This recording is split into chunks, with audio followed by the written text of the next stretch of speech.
Good evening, everyone. Welcome to Yellow Zikro program on UNC USA. I have with me here Mr. Ved Ram. We also have our civil engineer Ken Dalchin and our doctor from Venezuela, our doctor and scientist, Mr. Dr. Parul Maraj. And we want to jump right into it, Ved. The discussion today, based on Minister of Health, Dr. Lakram Budu, outlining the cost factor involved with the level of damages done to equipment by the not being in use and the negligence there. So, there's quite a bit of expense to the country. There was a major inconvenience to the population with the refusal to open that hospital. And I got my friend here, Mr. Suman Singh, joining us now. So we just Hey, want to cover those discussion in that the country better understands the cost factor and the damages they are done to the country with that. So Mr. Sriram, I know you can give us yes. a good explanation with that. Well, I'm glad Dr. Bodo raised that as an issue because I would consider it criminal negligence. We have not been given a major reason why they never opened, but let's assume one of the reason was that they didn't have the money. Let's assume that. So you can have a cause for not opening because it may require additional expenditure, etc. But there's no reason, absolutely no reason for not protecting the assets that we have.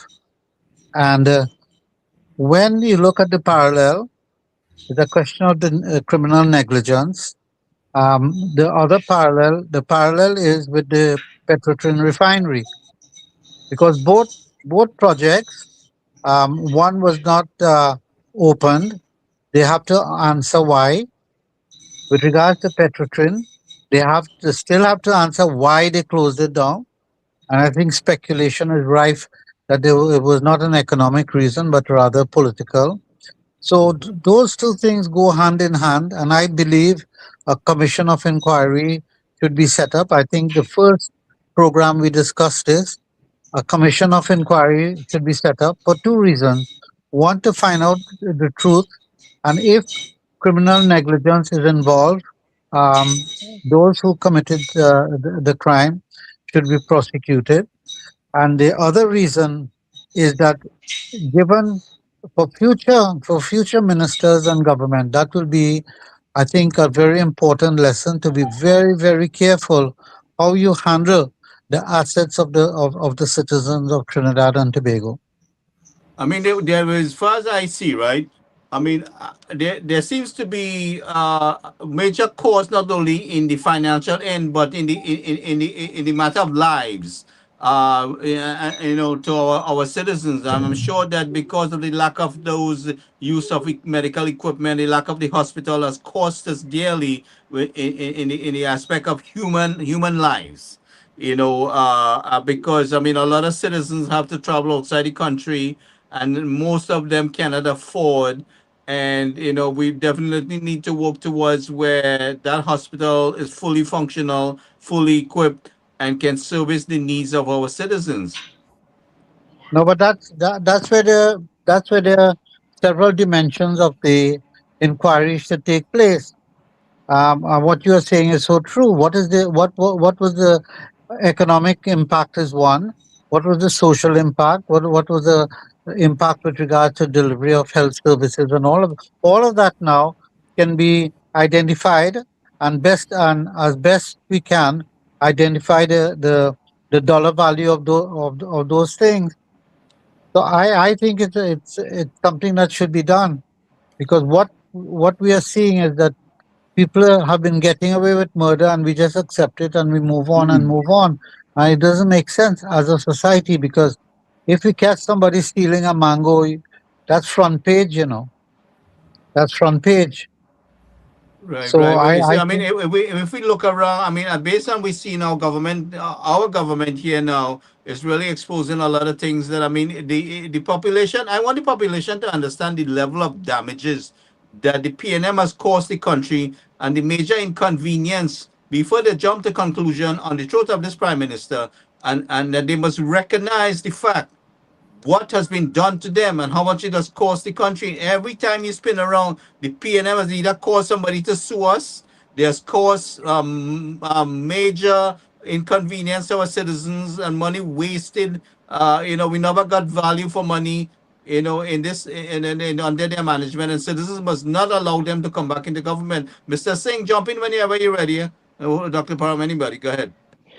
Where, if I may say something, it just crossed Kenny, my you need mind. to fix your camera. We're not seeing you. Yeah, Lower, yeah, lower, yes, lower. Yeah, that's yeah, better. Yeah, go ahead. right. Where, if I may say something, Yes, Ken. now what you're speaking to there is basically a transition from one political party to the next, right? One loses, the other comes in. Should we have some kind of transition act with an emphasis on projects, ongoing projects? So this Right. way, if someone comes in, they are bounded by that transition act to now continue the existing Mhm. or ongoing project or projects. And if they fail to do that, then according to the act, they are held liable without a reasonable, excuse, right, as to why they stop or why they allocate funds away from the project. If we Well, have that in law, right, as a y- transition act that we yeah, draft, yeah, we will be Ken. all I bound by. Yeah, Ken. I I thought through that. Sorry, go ahead. I have been advocating for that since day one. For example, because that's what's called the Singapore model. And in Singapore, regardless of whichever government comes into power, they have to continue on with the project started from the previous government because in the beginning, both parties or all the parties agreed this is the path for national development. So let's say you're doing a road infrastructure network like the proposed one to the on the coastline coming down to Sando. But regardless of any government come, you have to continue that project. Mhm. And you got to show good reasons why you don't complete, it because there will be a timeline that if the project's supposed to finish in 8 years and one party loses after 5 years, that means you have 3 years to complete it. That is the new government. And they better complete it, else you know what happens. This is the thing. So it has to be parted in legislation that any development, a port development project, for example, a hospital development project, and so on, must be continued. These are infrastructural assets for the country. It's not, it doesn't belong to one party or the other party. So, Yeah. Could I add to that? Because you see, what could also happen is that, let's say, a bad project was approved by a government that had the majority, and there was vociferous objection to that particular project by the opposition party in parliament. What I believe, I think it's a good idea that we need to have some form of legislation with regards to continuity, but a precondition of that is that there must be a joint, that's between the opposition and the government, right. approval to a Mhm. national development project. In other words, Yes, they have to yes, be, both parties must agree before agree. it is started, and Yes, and that yes, that party uh, should be advised, maybe a joint committee among both parties and so on, but to be advised by professionals in the field as to the mhm, economic benefit, etc., etc. Like building a bridge, we can always work out the economic, social, etc. benefit to the country.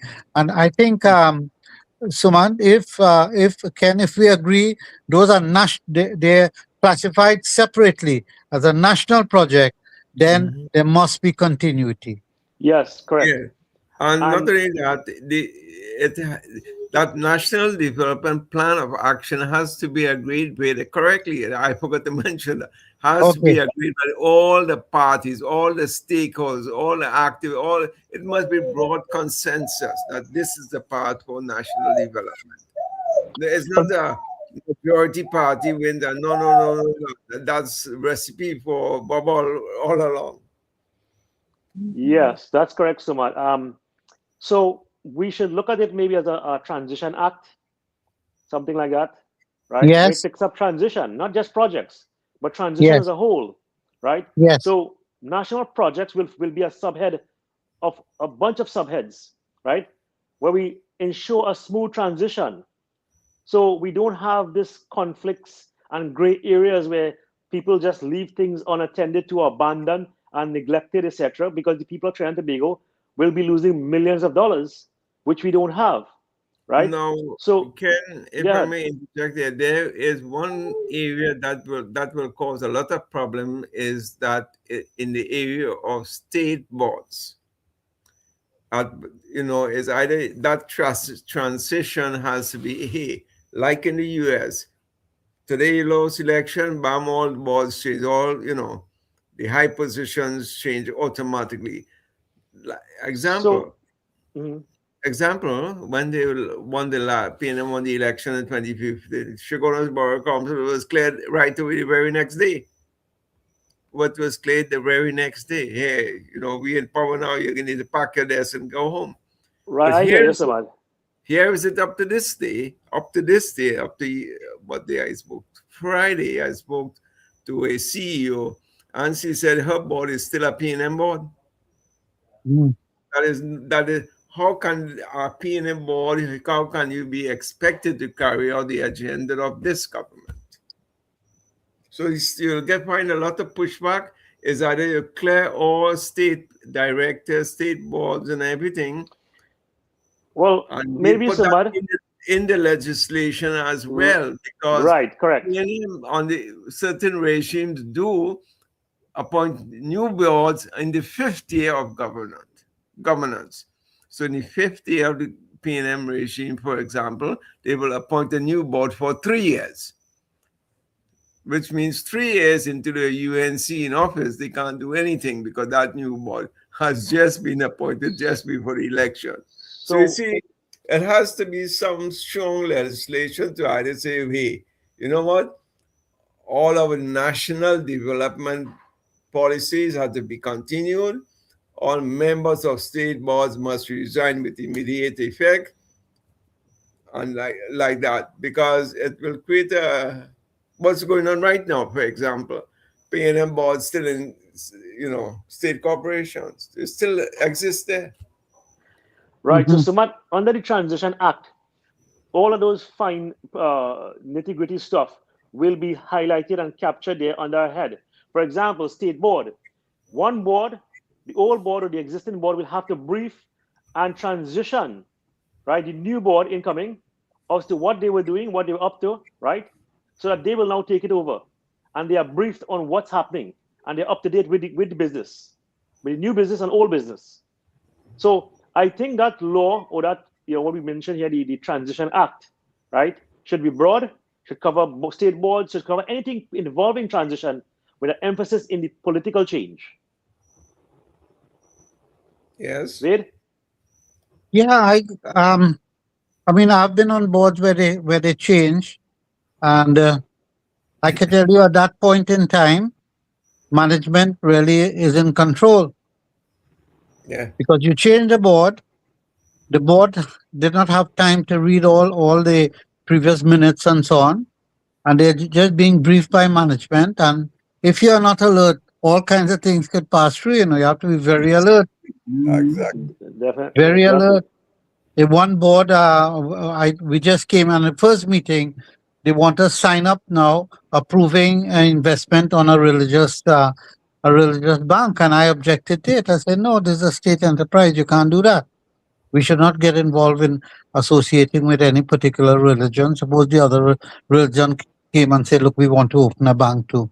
And Mhm. you have to be very, very alert.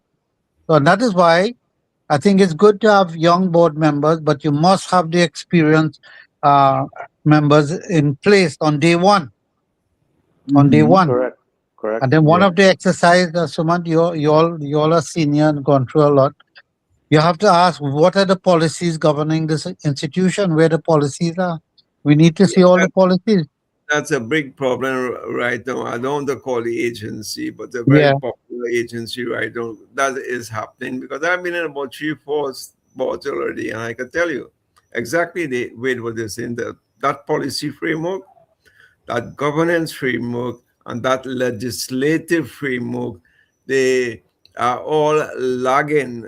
And now in the present scenario, because, and I keep on, this is why I say all the systems have been deliberately broken to Rotten, facilitate, rotten, not broken.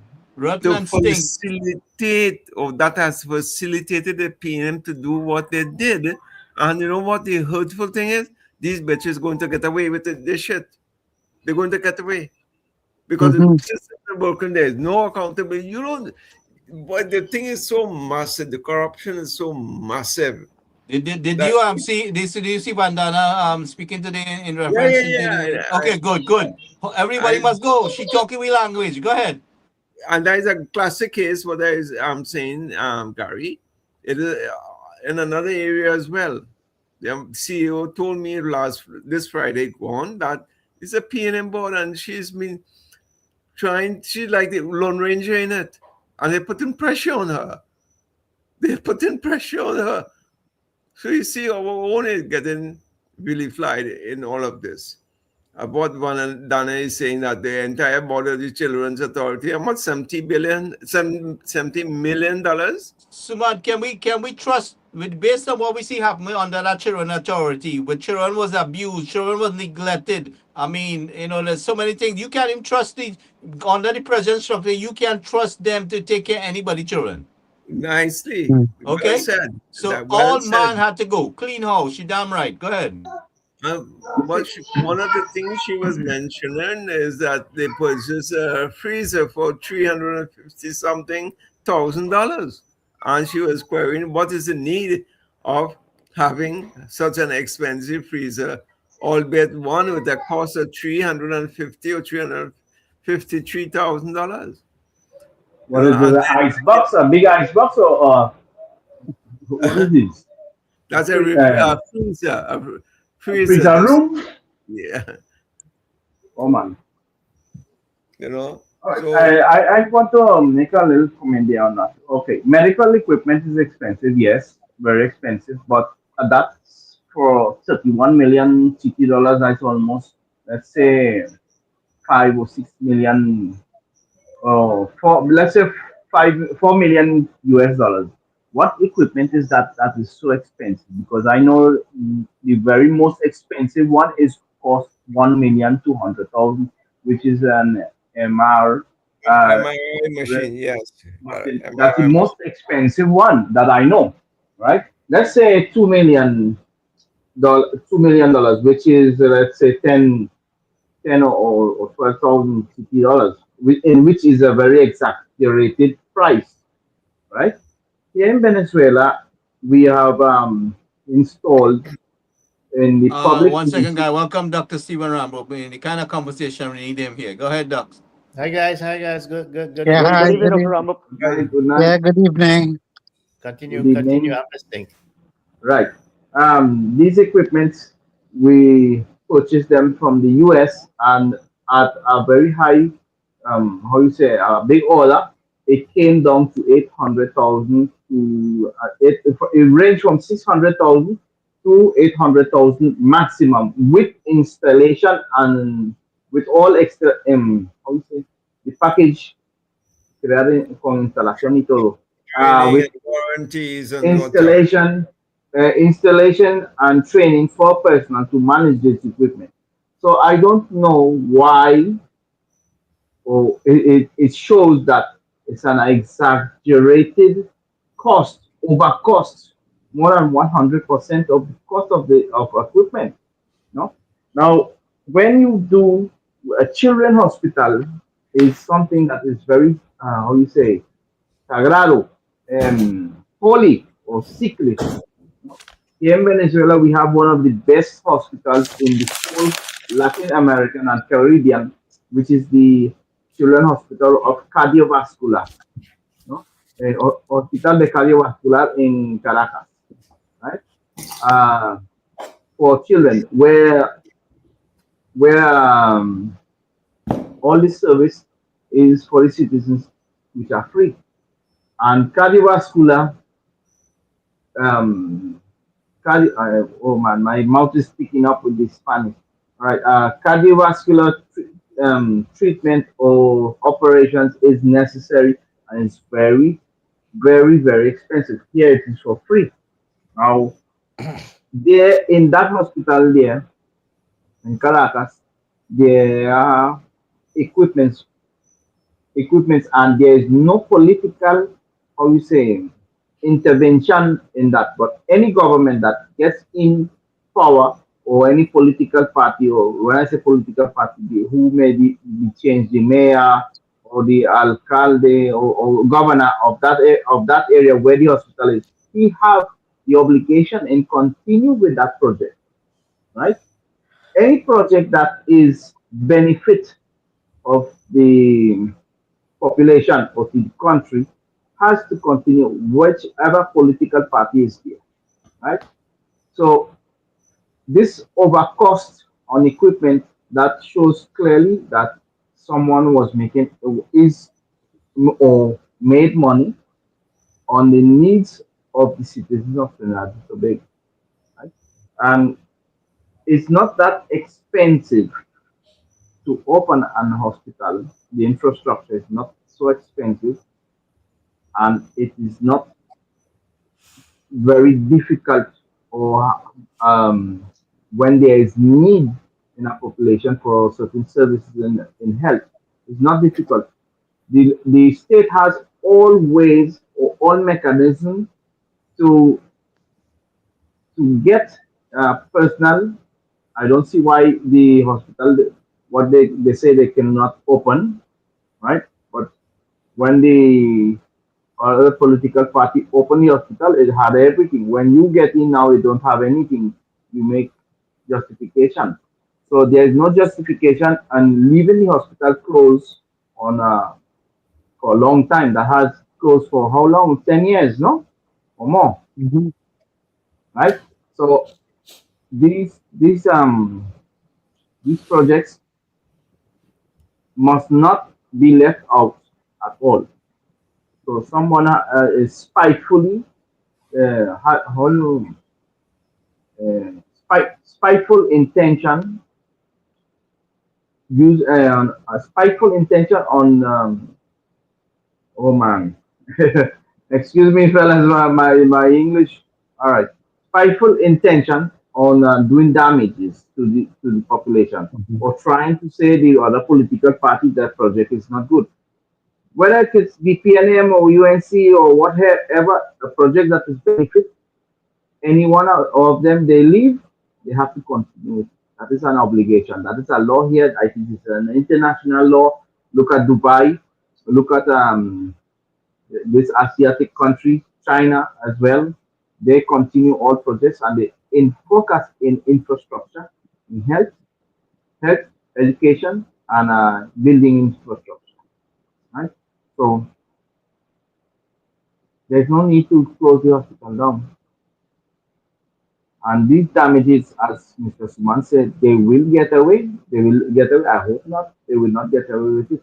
But let's focus now in improving and opening the hospital 100%.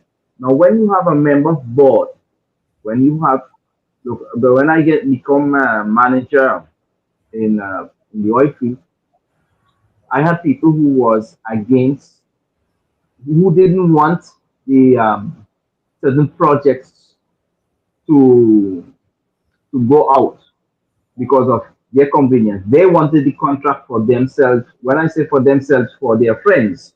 So, and then they continue time and make time run and these things like that. So I see, well, if you want for your friend, they have to compare. They have to complete the contract. No, they don't want that. They want to continue and make the contract run long, and it's more expensive. So what I did, I transfer every one of them. Everyone. They threaten me. They try to sabotage the work. I say, well, if you threaten me, you get fired, right? So they threaten me. I fire them. I fired a few of them. They put me in court. I say, well, the project will continue. You put me in court. It takes 3 years, and then after you lose the how you say, your case, because it showed clearly that you were jeopardizing, right? So these people who are against the government, you cannot trust them. You cannot trust them anyhow you take it. You cannot trust them. They will not obey to have improvement. They have to be removed immediately. You cannot feel sorry. Look at look at simple martial arts. Your opponent, you cannot feel sorry that he's a man or a woman, a young boy or an old man. You have to go down. You're going to win. You're in a battle, right? Cannot have compassion with anyone to execute any project. You know, what I'm looking for, and I mean, what is much needed in Trinidad and Tobago is that the fact that our children, our people can get the Mhm. type of surgery that they need in the country and don't have to fly out. Well, And I am hoping that the Couva Children Hospital could be one of those prime location because of there's a new hospital. I mean, Dr. Ramrup and I talk about this quite a bit. That it has. I mean, it is more feasible in so many ways to get the surgery to bring the surgeons into that area than to have our people fly out of the country, inconvenience of flight, location. They may have to go into weather conditions that is not of they used to. I mean, just imagine they have to come up into New York City and it in mid-February or something, and you have to and winter and you have to get places to stay. You may not. I mean, the cost factor is there in many ways. yes, Emotional yes. and a lot. So I think it is much feasible for the country to have the experts in the country to get this hospital up and running. I understand that today three operating theaters out of five is functional, and our government is put back in order. So we just have two to bring back in. And I mean, the facility is the ultimate place to build around. So I would like to see that, and I'd like to get some Dr. Ramrup expert, you know, advice on these things.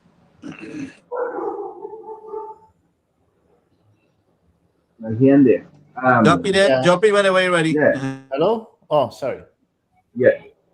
Yeah. You got sorry, Gary. I was just trying to get off something in another meeting there. Well, I have. I mean, in terms of the government's push, I mean, it was in the manifesto, and I'm happy to see that they are executing quite a lot of the deliverables, right, within a reasonable space of time, a reasonable timeline.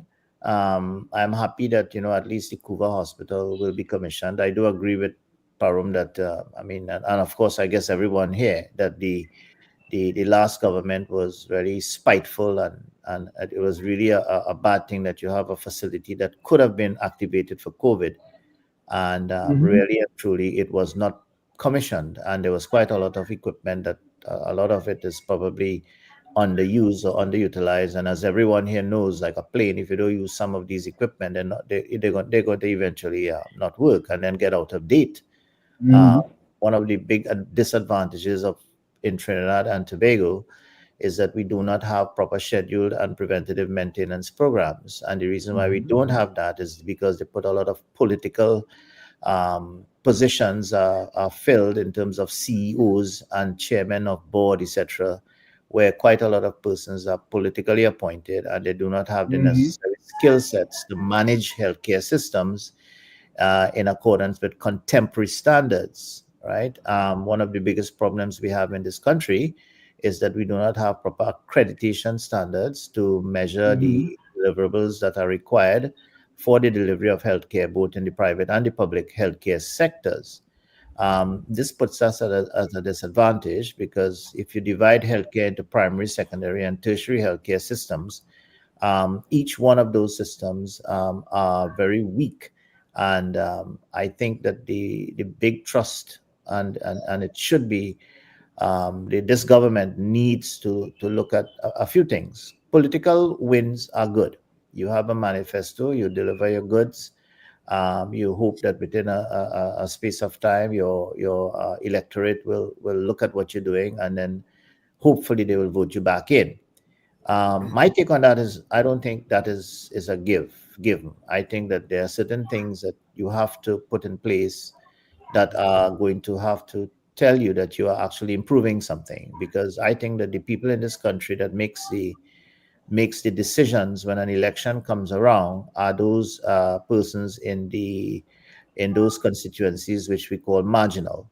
And if you look at the population that actually votes or do not vote, is those people that are in the middle class, even some upper class or lower upper class.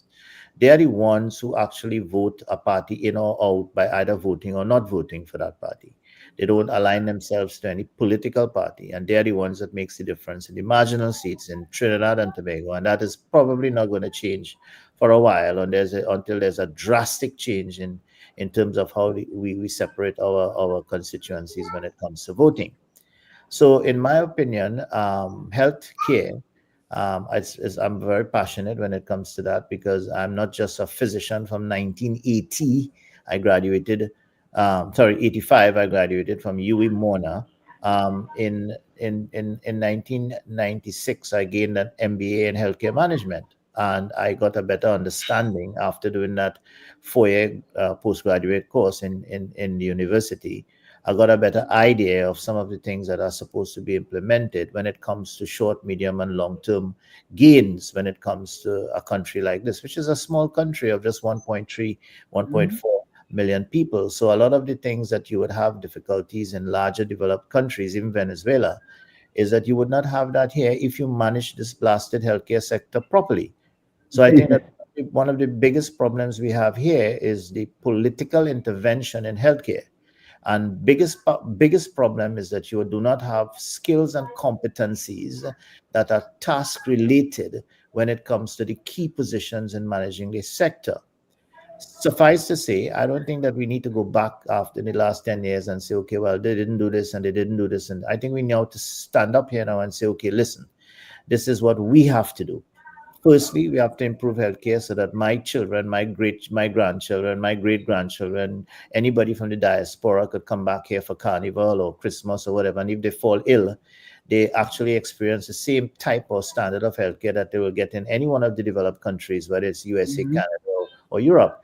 And in other words, then this government has the opportunity, right? They have the opportunity to actually go now and say, okay, all right, we have a manifesto, we deliver. 1, 2, we need to put in place certain things that will improve the sector, and it will keep it at a level that is measurable, and it can be compared with other healthcare systems that are working pretty well on a global scale.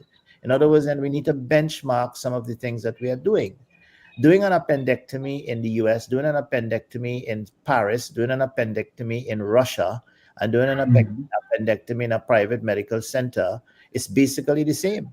It is the same type of equipment, the same competency that is required by a surgeon, the same standard operating procedures that have to put in place, so that if we screw up in any one of those areas, whether private or public or any one of those countries that I just mentioned, then we are able to measure it and say, well, look, we're not coming up to par.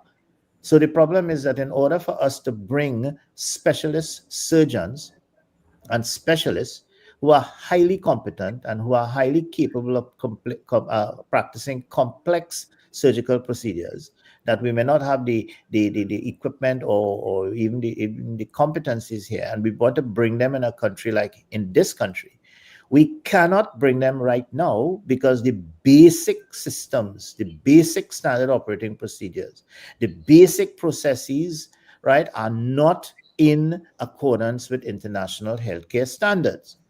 So Sumant and I have been preaching from the beginning, and I mean, I know we have said, you have to now measure, do an assessment of all your processes.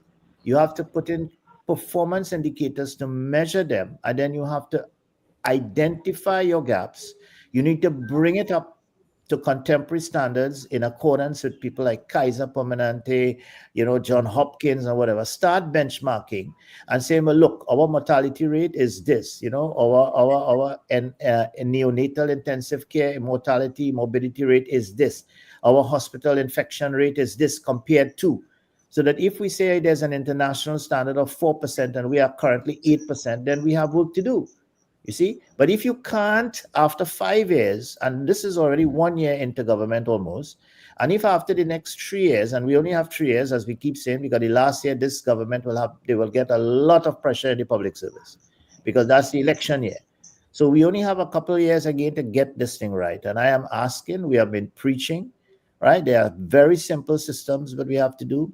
We have to, in every single regional health authority, in every single medical, in the public healthcare system, which falls under the chief medical officer, and hopefully if we can engage the private sector, we have to make sure that our accreditation standards are up to par.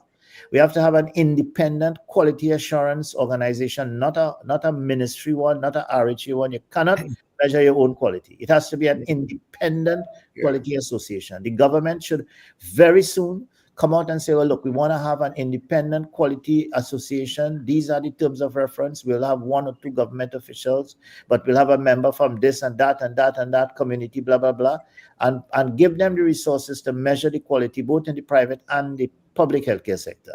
This is what we have to start doing now. And unless we don't do that, we cannot understand where we are, and therefore we cannot facilitate highly specialized surgery in the country, because you don't want somebody to come down here on a weekend, do highly complex surgery, and as soon as they get out of the country, the Monday morning, the person gets a very, very bad complication and they die. So one of the problems is that you have to make sure that the systems and processes are up to par and bring them in, and that takes a few months. That will take months. And what will make that happen? You have to start saying, look, you already put a CEO, for example, who is your friend. You already put a chairman of a board, etc., who is political, and nobody there is actually competent to actually understand healthcare management in its contemporary form. Well, what you need to do is have a think tank, have a group of persons either in the party or out of the party, and say, well, you are our advisors to advise our advisor, who is a friend of mine, so I put to advise the minister. Yes? So you have to come now and say, okay, this is what we have to do. Go back and look at your strategic plan, get the processes measured in all your RHAs, start benchmarking these processes within the country itself, invite the private sector to come on board and see if you can create some universal standards within the country, right? Start looking at, for example, your processes, your national accreditation standards, your patient's right charter, all right? And of course, your coding. And you look at your comprehensive procedural terminology, right? Start developing the CPT codes in Trinidad for all the procedures. So if you do appendectomy in a church, or you do an appendectomy in the back of a car, or any one of the nursing homes, or any one of the private or public sectors, then the systems that you have to use, the instruments that you have to use, the competencies, the follow-up care, etc., must be following a particular and very precise common procedural terminology. Every single thing is coded, every single thing is measured, and I am positive that the insurance companies that are the private insurance companies like Algeco and Guardian Life and all of these will be happy. Because when a doctor puts in a claim for $20,000 for the same procedure, and $100,000 for the same procedure, and $50,000 for the same procedure in Trinidad, that's a complex problem. And I'm sure if we bring them together and we start developing the common procedural terminology, and they say, well, look, an appendectomy should only cost X amount of dollars. This is what is required. This is the amount of gauze that you have to use. This is blah, blah, blah, blah, blah. Then they will say, they will standardize the claims, and they will standardize the payment and the reimbursements for surgery in the private sector. And that will be the cost in the public sector. And although you're not taking up the money from your pocket to do that, it is coming from taxpayers' dollars. Because whether you like it or not, there's a cost. There's a cost for putting somebody in a private hospital, sometimes $1 million for 3 nights. That's the same cost and even more in a public hospital for the same person, because you're using more staff in the public hospital, because in a private hospital, you might just have 1 or 2 RNs in an ICU, right? And the doctor will only come out when you need him. But in a hospital, you have about 10 or 15 doctors, medical residents, nurses, 10, 15 nurses, attendants. It costs more in the public sector for the same ICU admission, the same bed. So you see, I I am happy that they are opening the theater. I understand that they have recruited quite a lot of doctors, but I stick to my request that the Ministry of Health, I think the health via the authorities, we need to have an advisory panel, right, that looks at the political gains, which is what's happening, but also the long-term gains. And I am saying that the long-term gains, the more high impact legacy gains, are the ones that are going to let them be voted back again in the next 5 years. If it is just getting the hospital opening and doing surgery with doctors coming in from abroad, there are complications which will come back and hit them in the face, and it might be worse than what I'm saying.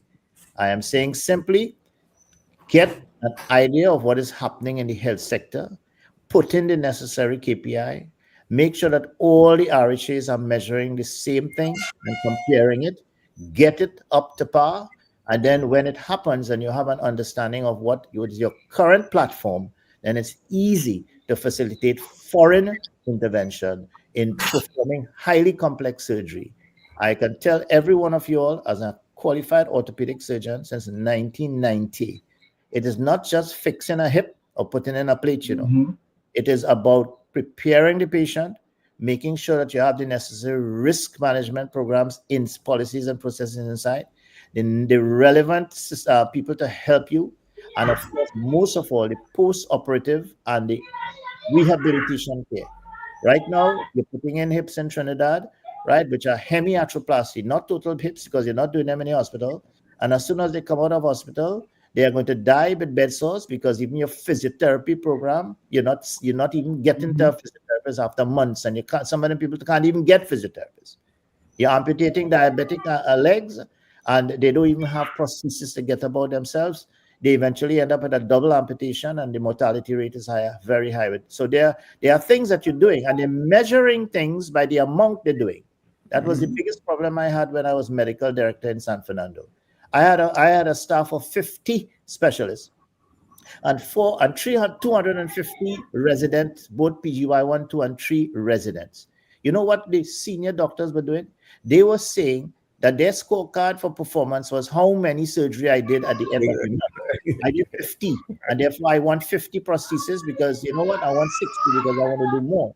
But out of those 50 or 60, they were not measuring whether those persons were going back out to work, how long they were getting back out to their community, if they were actually walking, because half of these people were getting the surgery, they get out of the hospital, doctor happy, everything good, I did the surgery, and you don't know what's happening with them after, because they get bed sores, they have no therapy, they can't move, they get stiff on bed, and they die within 6 months.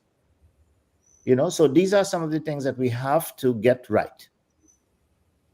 Doc, if I may add, right. it's just to follow through with those patients. You don't need a doctor to go and specialized doctor to go and collect data. You could take somebody from UV or A levels and go on, visit, and that's it. And that is correct. And that's what I'm saying. It's not so much. It's critical thinking. Ved. It's not anything else but critical thinking. Exactly. And the thing about it is that you use the resources that are available. When I was in ODPM from 2011 to 2016, we used a lot of the URI graduates.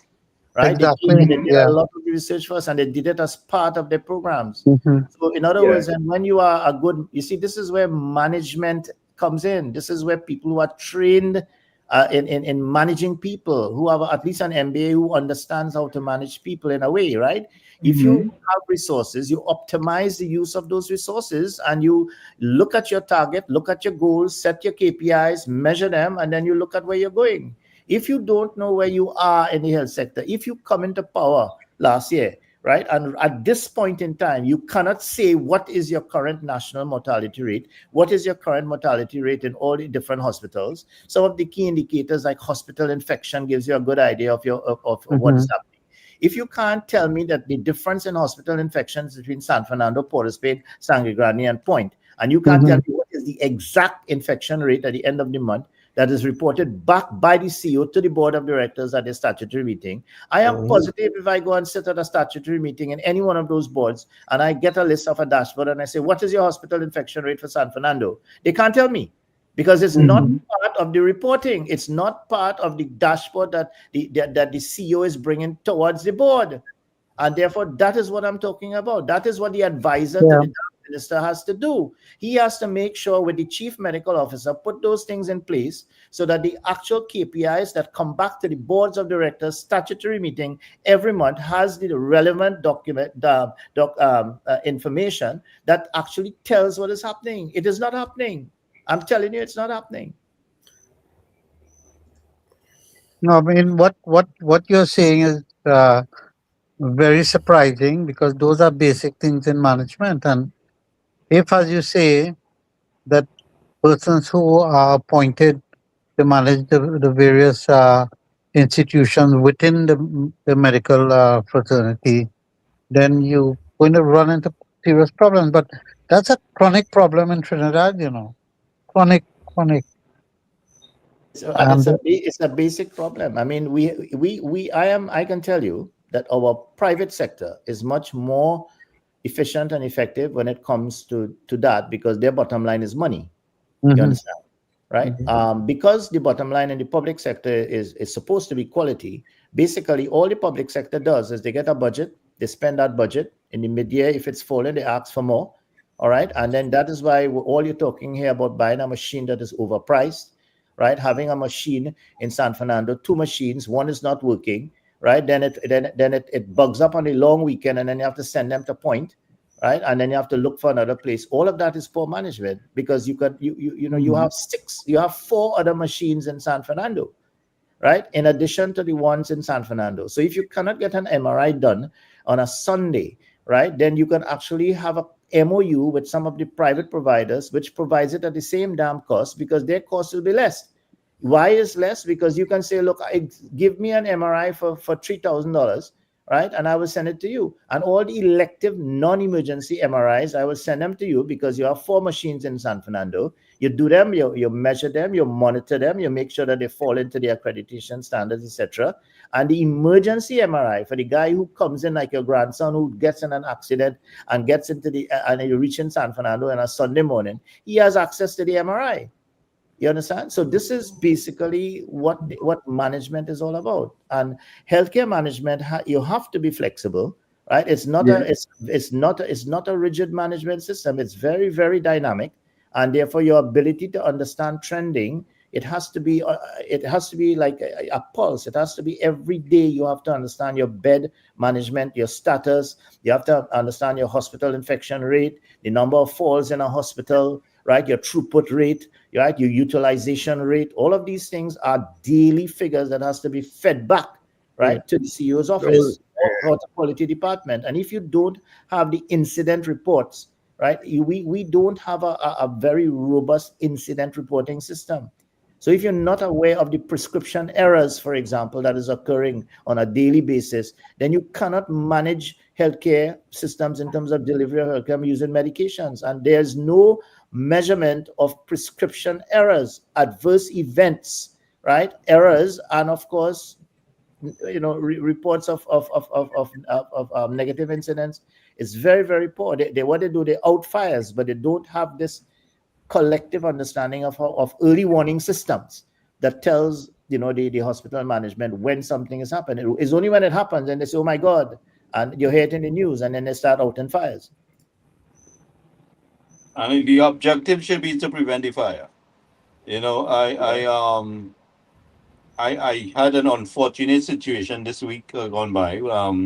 My aunt suffered a heart attack, taken to the Shogunas Health Center, then sent to Mount Hope, spent the night in Mount Hope, and die in Mount Hope.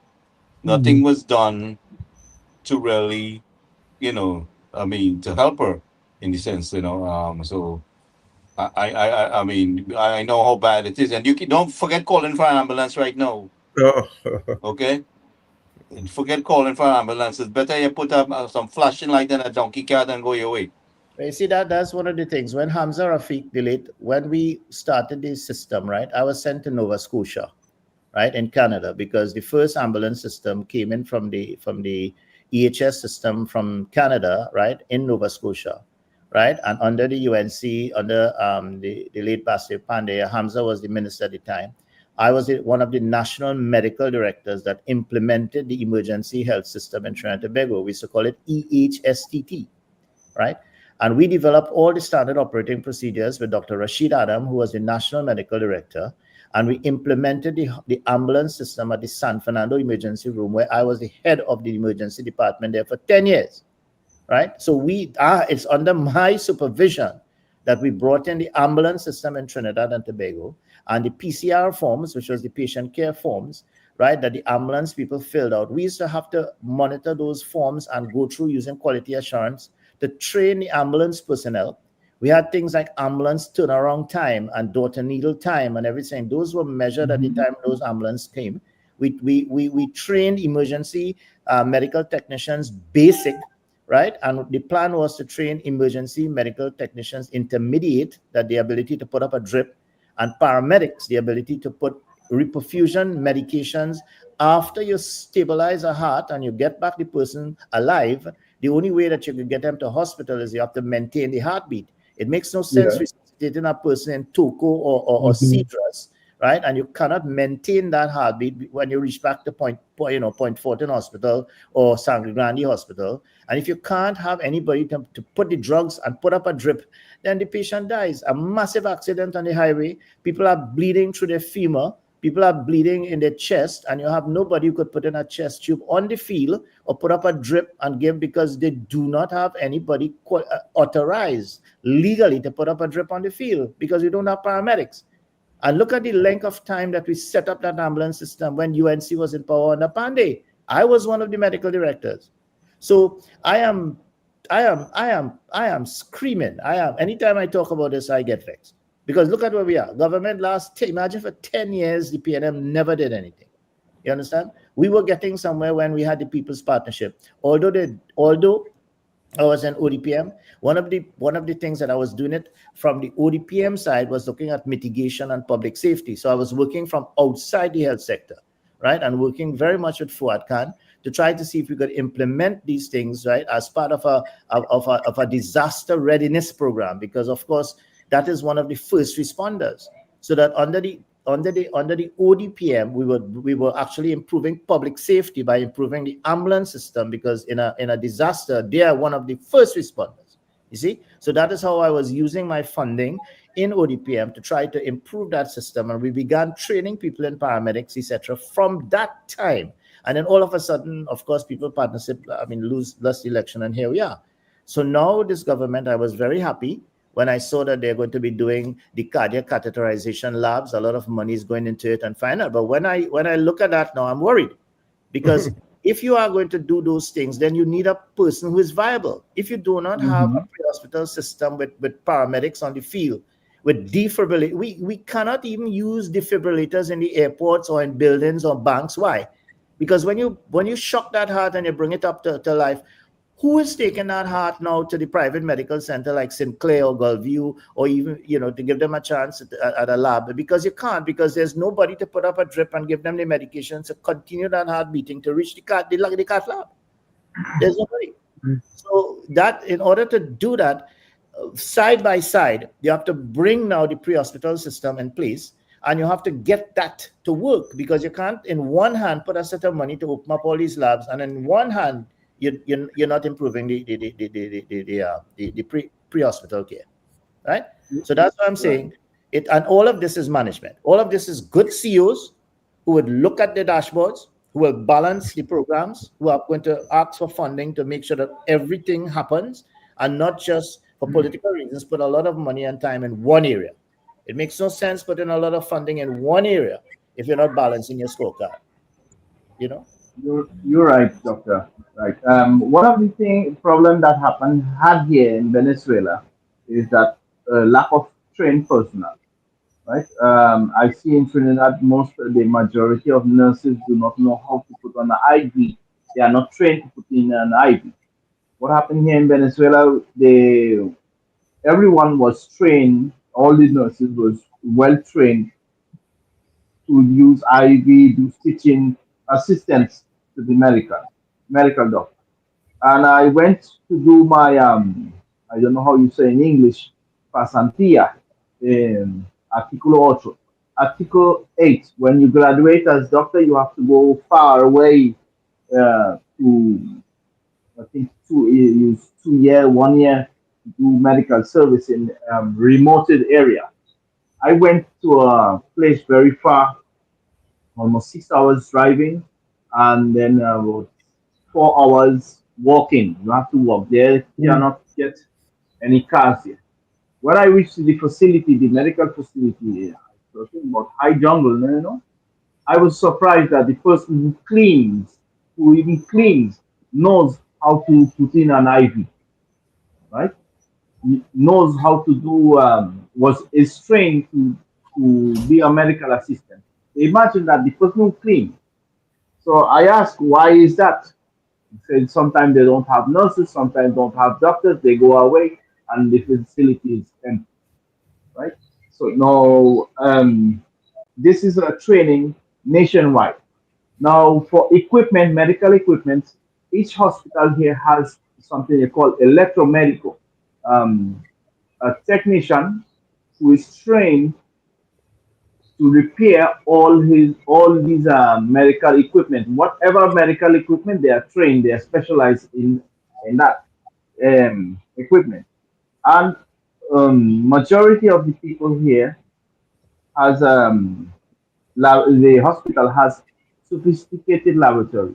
Now, when you want more scientific laboratory, okay, you go to Puerto La Cruz or to Caracas, right? So I think Trinidad is so small country and has very huge problems with health. So this health situation has to be controlled and invest more in infrastructure of training the personnel. You will hear we have a lot of surgeons. Almost every doctor here is trained in any form of surgery. And I think Gary, you see one surgery of mine, no? I sent to you, no? Yeah, yeah, Um, yeah. I see quite a bit of your surgery. right. You see, and most of the doctors here perform surgeries, and almost everyone here with proper training, I mean, in the medical field, has training to put in drips, put in medication, administrate medication. You call a specialist on phone, he guides you what to do. You have the training, he guides you what to do. But the problem is in Trinidad, when you put in your curriculum, I went to Mount Hope, I placed my curriculum there, and he say, hey, we cannot hire you. Why? Give me the reason why. He didn't tell me. I met him somewhere out in, how you say the place, Port of Spain. He said to me, you are too qualified. You see, too qualified. So that is one of the problems as well. They don't want qualified people for political reasons, or people who are not qualified does not want you there. It's not convenience. So, Dr. Ramrup, you are right in all ways. There has to be following up in everything that you do. Has to be honesty. And I always say, a lazy man is a dangerous man, and an overqualified man is just as the same as a lazy man, right? Um, I think it is on what we are seeing is fact of political spitefulness and laziness as well at all levels. So I want people to understand. I want to educate the population what we're trying to accomplish in Trinidad and Tobago, what we're looking for. We have a Mhm. man has highly as qualified as Dr. Miraj Parum Miraj here, and they're refusing. The PNM refused to hire.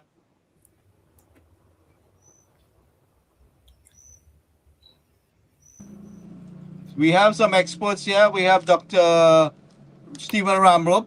I mean, and his qualification goes 100 miles long, just like Dr. Parum, with his capabilities. We have Mr. Vez Hiram, we have Mr. Suman Singh, we have engineering here, Mr. Ken Dalchan. So we have a team that is fully equipped to assist and advise the country. This should be taken into consideration. Um, in a way, what I'm looking at here is the millions of dollars that it cost us with all this equipment that was neglected. Now we have to fix all of these things here and going forward. And I mean, the people must understand the cost factor in here before they jump and say anything else, you know, and look at what we are doing here, what we're trying to do. I'm Yeah. very sure.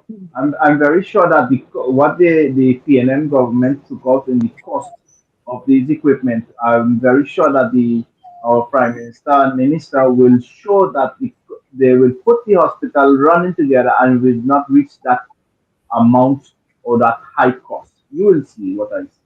You will see. Mhm. And what I'm Mhm. looking forward to, we have that Cuba airport that we could fly a surgeon into Trinidad and into Cuba, what a Camden airport they call it, the airport in Cuba there, and Camden, correct. yeah, and go straight to the hospital to perform a surgery, and in and out. We don't have to go to Piaco, could go straight to that airport so that we have an airport next to that hospital, not too far off. You know, we can Ananga. fly somebody on the air ambulance, go straight to the Cuba hospital. So we have things in place that we need to build on. And you know, this is the direction I'm hoping that we head in. We need that ambulance service like 100 years ago. We are so far behind. We need to get running with the ambulance service, whether it's volunteer. But that's a program Dr. Rambo would have to help install in Trinidad and Tobago to train those people so that they are qualified in assisting people. Because the volunteer service, you also have to be highly qualified all together with the Yes. trained politicians. So we need people like Dr. Parum in Trinidad also helping us with that. Go ahead, gentlemen. Yeah. You see, most of the medical doctors here in Venezuela has ability even to fly a helicopter, right? Mm. Um, Even nurses as well, nurses, paramedics, and I respect a lot of the paramedics and firemen here. When for example, an accident. Okay, yes, I'm a doctor, yes, yes. But when I see the paramedics and firemen coming, I step aside. I say, hey, man, you are the expert in this. You go ahead, because I am clinic. Yes, they are trained, well trained in rescue, well trained in maintenance. I know. You see, training is something that is very important. Um, and the protection service is how you say this, protection service, like rescue, we call it protection civil protection here, civilian protection. That's a group of people that is trained in rescue and accident and paramedics in all forms. They go by water, land, and air. I don't think that Trinidad has that Oh, we type know of we know we're close to that. This is something that needs to be done. We have people dying in our right. country every day, whether they get shot, whether it's an accident, whether it's a natural cause, something. There's no assistance. You're dead. Oh, no, that is lack of, well, let's say that is not their family. That those political fellas is not their family. They don't care. They just take a plane and go to anywhere that they want to, and they get their help. So they don't care about anybody. This government will put all those things in place. We will see in time. See, there's a lot of manipulation, and when we try, you will try to put on a good project, and yet you will have people, if you do not abolish this CEO who is not there with you, or the staff that is not with you, you will always have opposition and fighting or spitefulness towards citizens. Who pays the consequences? The citizens, because of political spite. Now in health, you cannot have political assignment or political agenda, right? Or racism or anything like that. You have to be loving person. You have to be a person who is willing to help and serve in any way that you want. That is yet to be. That is how we do it here. You have to be humble. You cannot be having how you say preference, preference, the word preference, or just simple emergency come in San Grande Hospital. I saw the emergency come and those fellas were sitting down outside there, and the doctor alone I was to come and attend to the person, brought him out of the car, brought all the person in the car, and all of them sit down there outside watching, right? So there's no, how you say, heart as well in some of us. When I say some of us, just not to point anyone out, in some people there's no heart in education, in medicine. You just put your friend, you have to put person who's qualified, not politically assigned. Yeah, Ken, I have to leave now, but let me make one comment. And I Go ahead. learned this lesson a long time. Senior Commissioner at the Security and Exchange Commission, that's the SEC in the States, he was giving a lecture and he made it very clear brick and mortar do not commit crime. It is individuals who do. And I think coming back to the whole question of wasting public resources, I think is a very serious issue, and it runs through society, and that needs to be corrected. It needs to be corrected. So hopefully that now that the minister has actually tried to quantify the direct cost as well as the indirect cost, as you suggested, the impact on healthcare, etc. How many persons may have died without the necessary care that that hospital could have provided. So I think all of that has to be put together and be investigated thoroughly. Hopefully, government will do that and not just make an announcement. And I think that is my fear, that we make an announcement and then it drops and we move on to something else. Wade, that's a good point, and I believe this is the starting point. This case here, this commission of inquiry that you mentioned, should be the starting point to inspire the legislation, the Transition Act, which we spoke about, right? Yes. And we should now expand on that. Politicians, boards, anything that involves transition of a political party, right? The successor. They Well, have to have a transition period. oh, absolutely. I think that is so important. Otherwise, we are seeing wastage, um, billions of dollars being wasted. Because it doesn't make sense. You build a road and you can't connect it.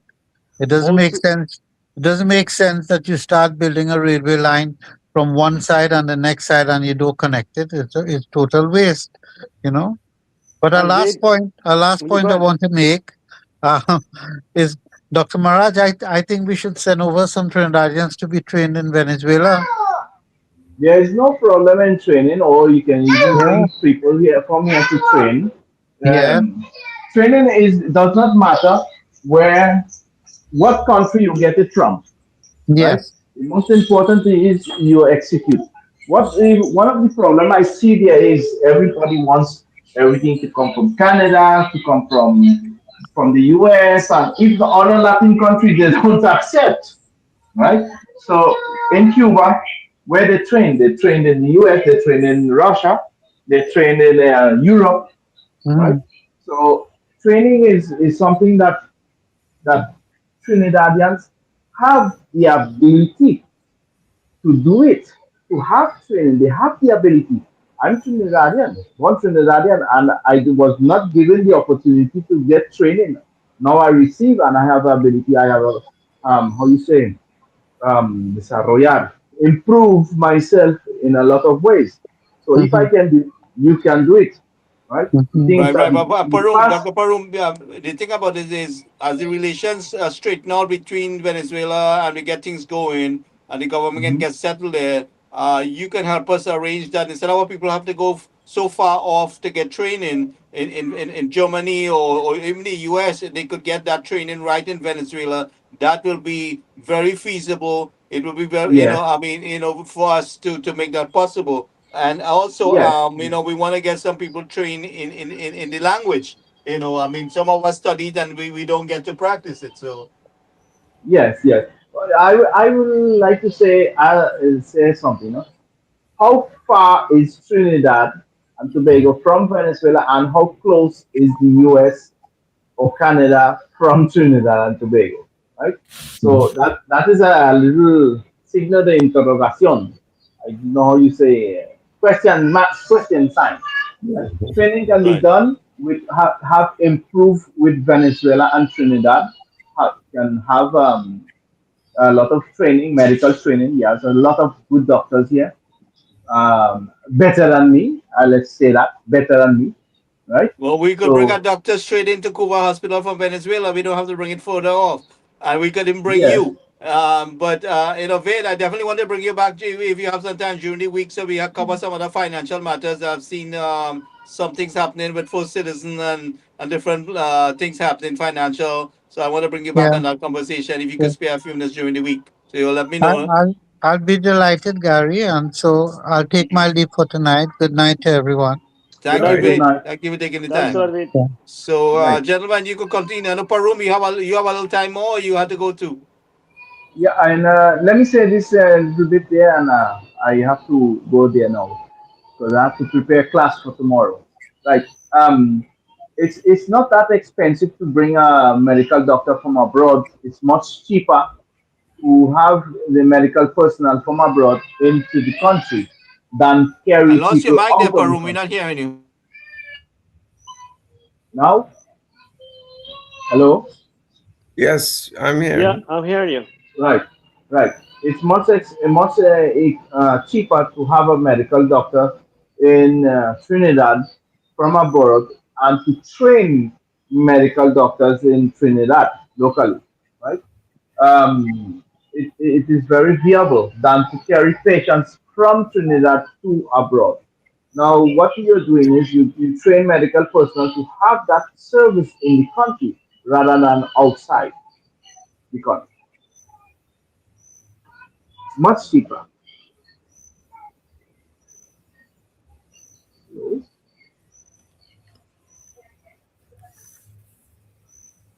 Well, there's a cost attached to everything, eh? And Yes. a cost benefit. We have to do the analysis, right, to see what makes sense. Also the quality. What sort of quality are we looking at, right?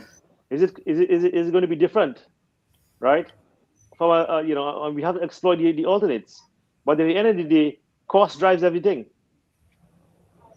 Yes, but I always say that we had such a good relationship with Venezuela. We could have mhm. gotten help to help those divers that was trapped in those pipelines. I'm sure that we could have gotten some kind of export help and equipment right from Venezuela if we had asked for it, right? So, Yes, yes.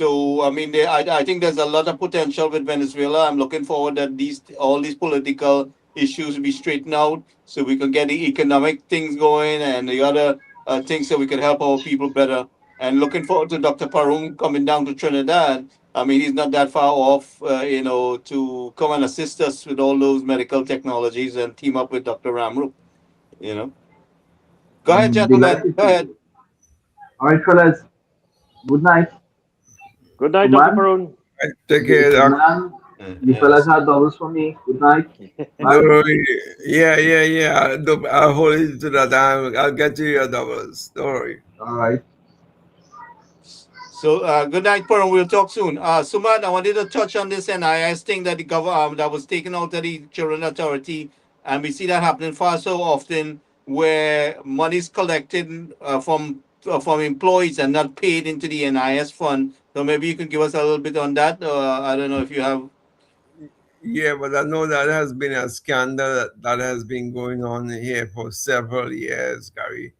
Employers take out their NIS, which is mandatory, but some of them never submitted it.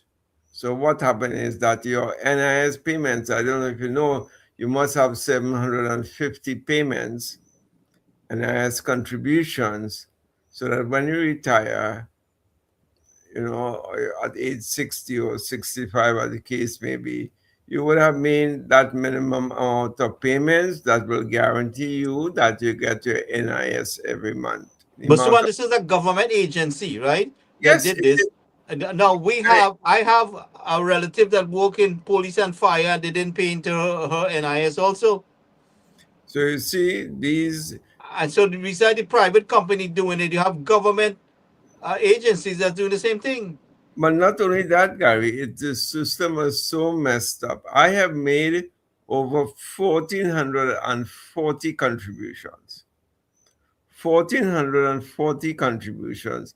Yet, I had trouble in getting my various ministries where I work at to say, well, yes, he has. I was able to only get the minimum amount, 750, for me to become eligible to get my NIS when I made over 1,440 contributions. They were not able to locate it. And these are in government ministries. These are in government ministries. So to tell you how lapsed they are, or ineffective, in other words, even within the government sector, to collate these things accurately. So when somebody is about to resign, if you work in 5 different ministries, you personally have to go and check now in these 5 ministries. This should have been NIS, the National Insurance Board responsibility, and the ministry's responsibility. They put it on you, the individual, to go and have your contributions checked. So let's say when under the Ministry of Health, and that ministry has changed hands, changed name, or have been consolidated with another ministry, then you cook, because then over time they don't have no records that you ever worked in either one. So it's a big mess, total mess, at a National Insurance Board payments and so on. A lot of irregularities there. And I went through this firsthand, so I can tell you, the hell I had to catch to sort this thing out. Anyway, I was able to at the end, and get the minimum amount. Okay, that's it. So, Sumant, you would say is about a systemic problem that exists? It is a systemic problem, like everything else can.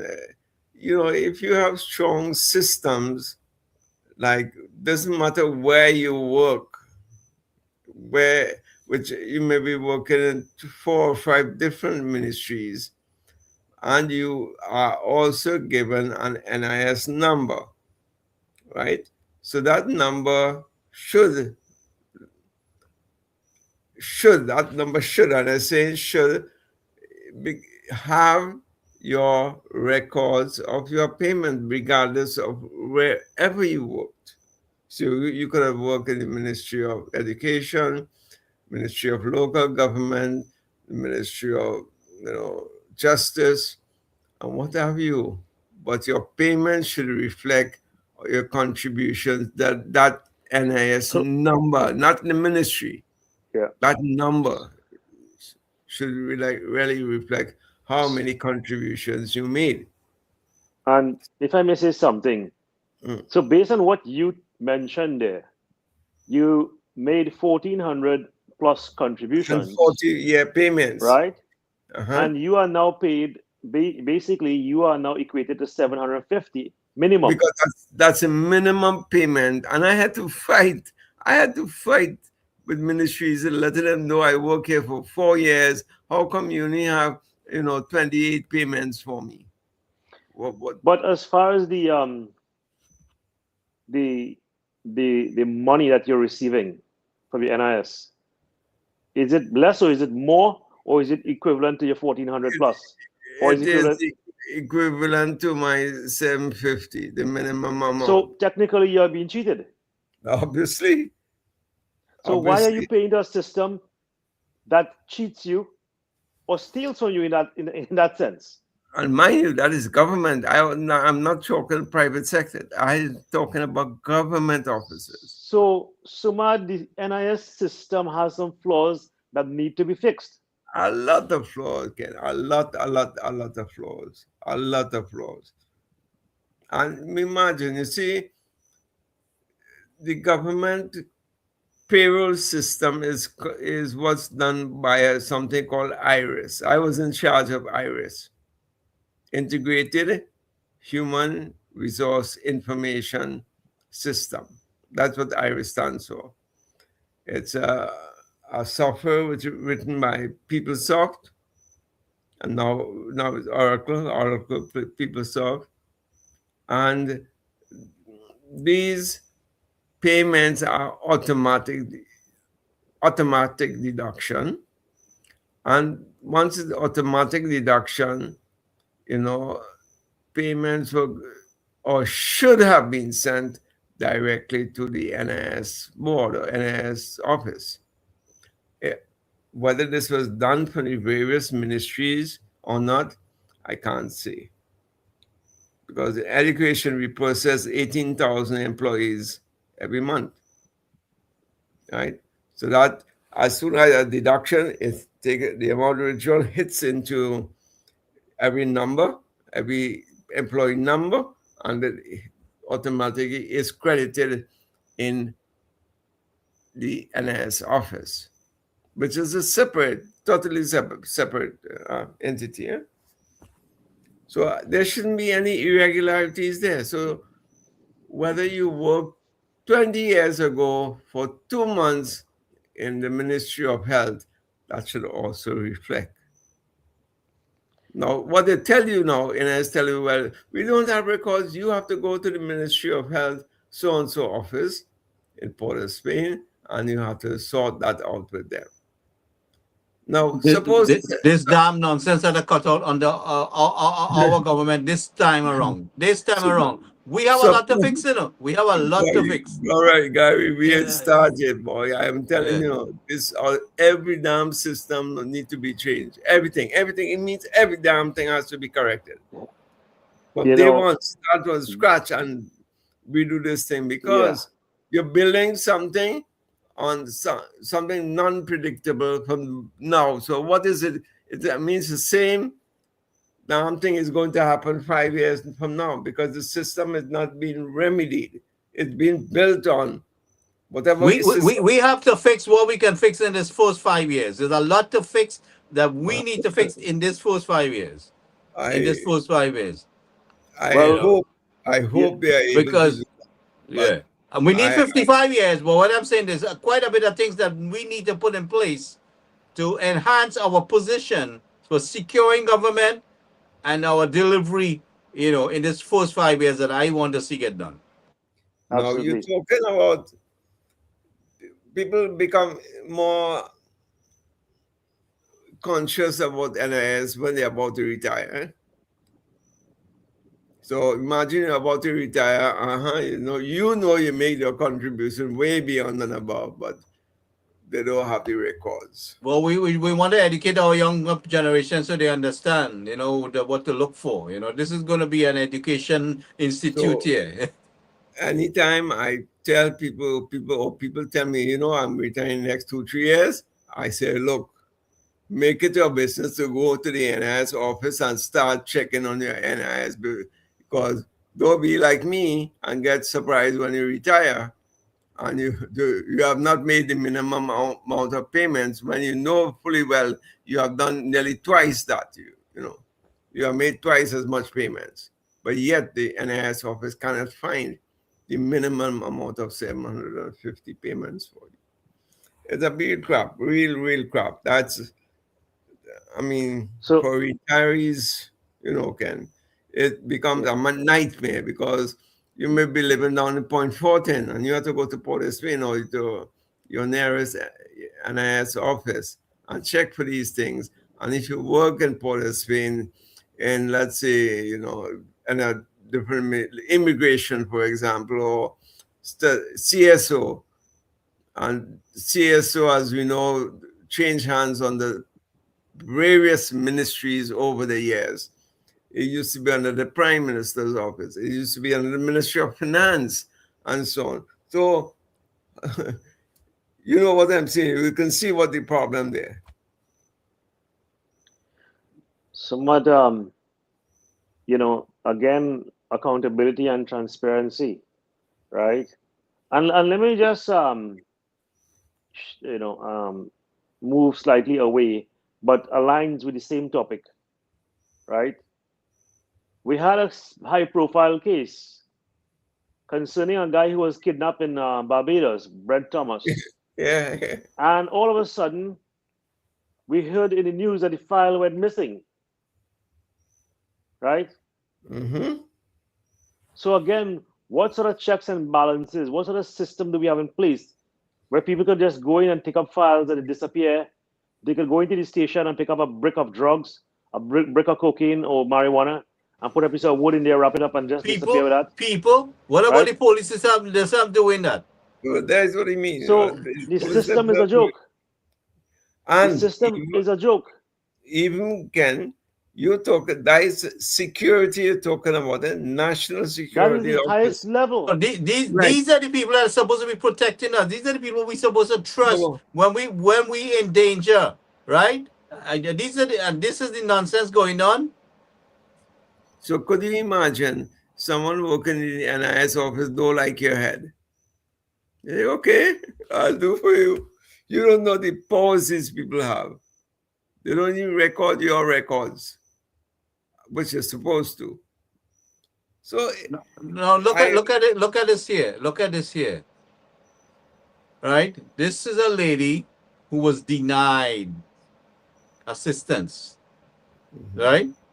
During the COVID period. Why? Why was she denied? You see how now she won her case, right? Mhm. And she's getting a lump sum of money. But you see again how the PNM style of management, and this is another example, have cost us, and it's costing us dearly. Yeah, Well, 500,000. Gary, I mean, look, you have to understand these circumstances there. The whole entire world was shut down, right, during COVID. So there has to be some sort of common ground and some sort of reasoning here where you could say, hey, we understand the fact that she was denied her disability, or whatnot, right? But This was Ken, a there's no very- excuse. There's no excuse for that. This is high class wickedness with the PNM and their yeah, and they incompetence. shouldn't, and that's my point. They shouldn't have done that, right? And she should have been granted her disability. There is far too much. Many of our citizens have been brutalized by the PNM who are afraid to speak out. Okay, afraid I to have a- speak out. you Go know, ahead.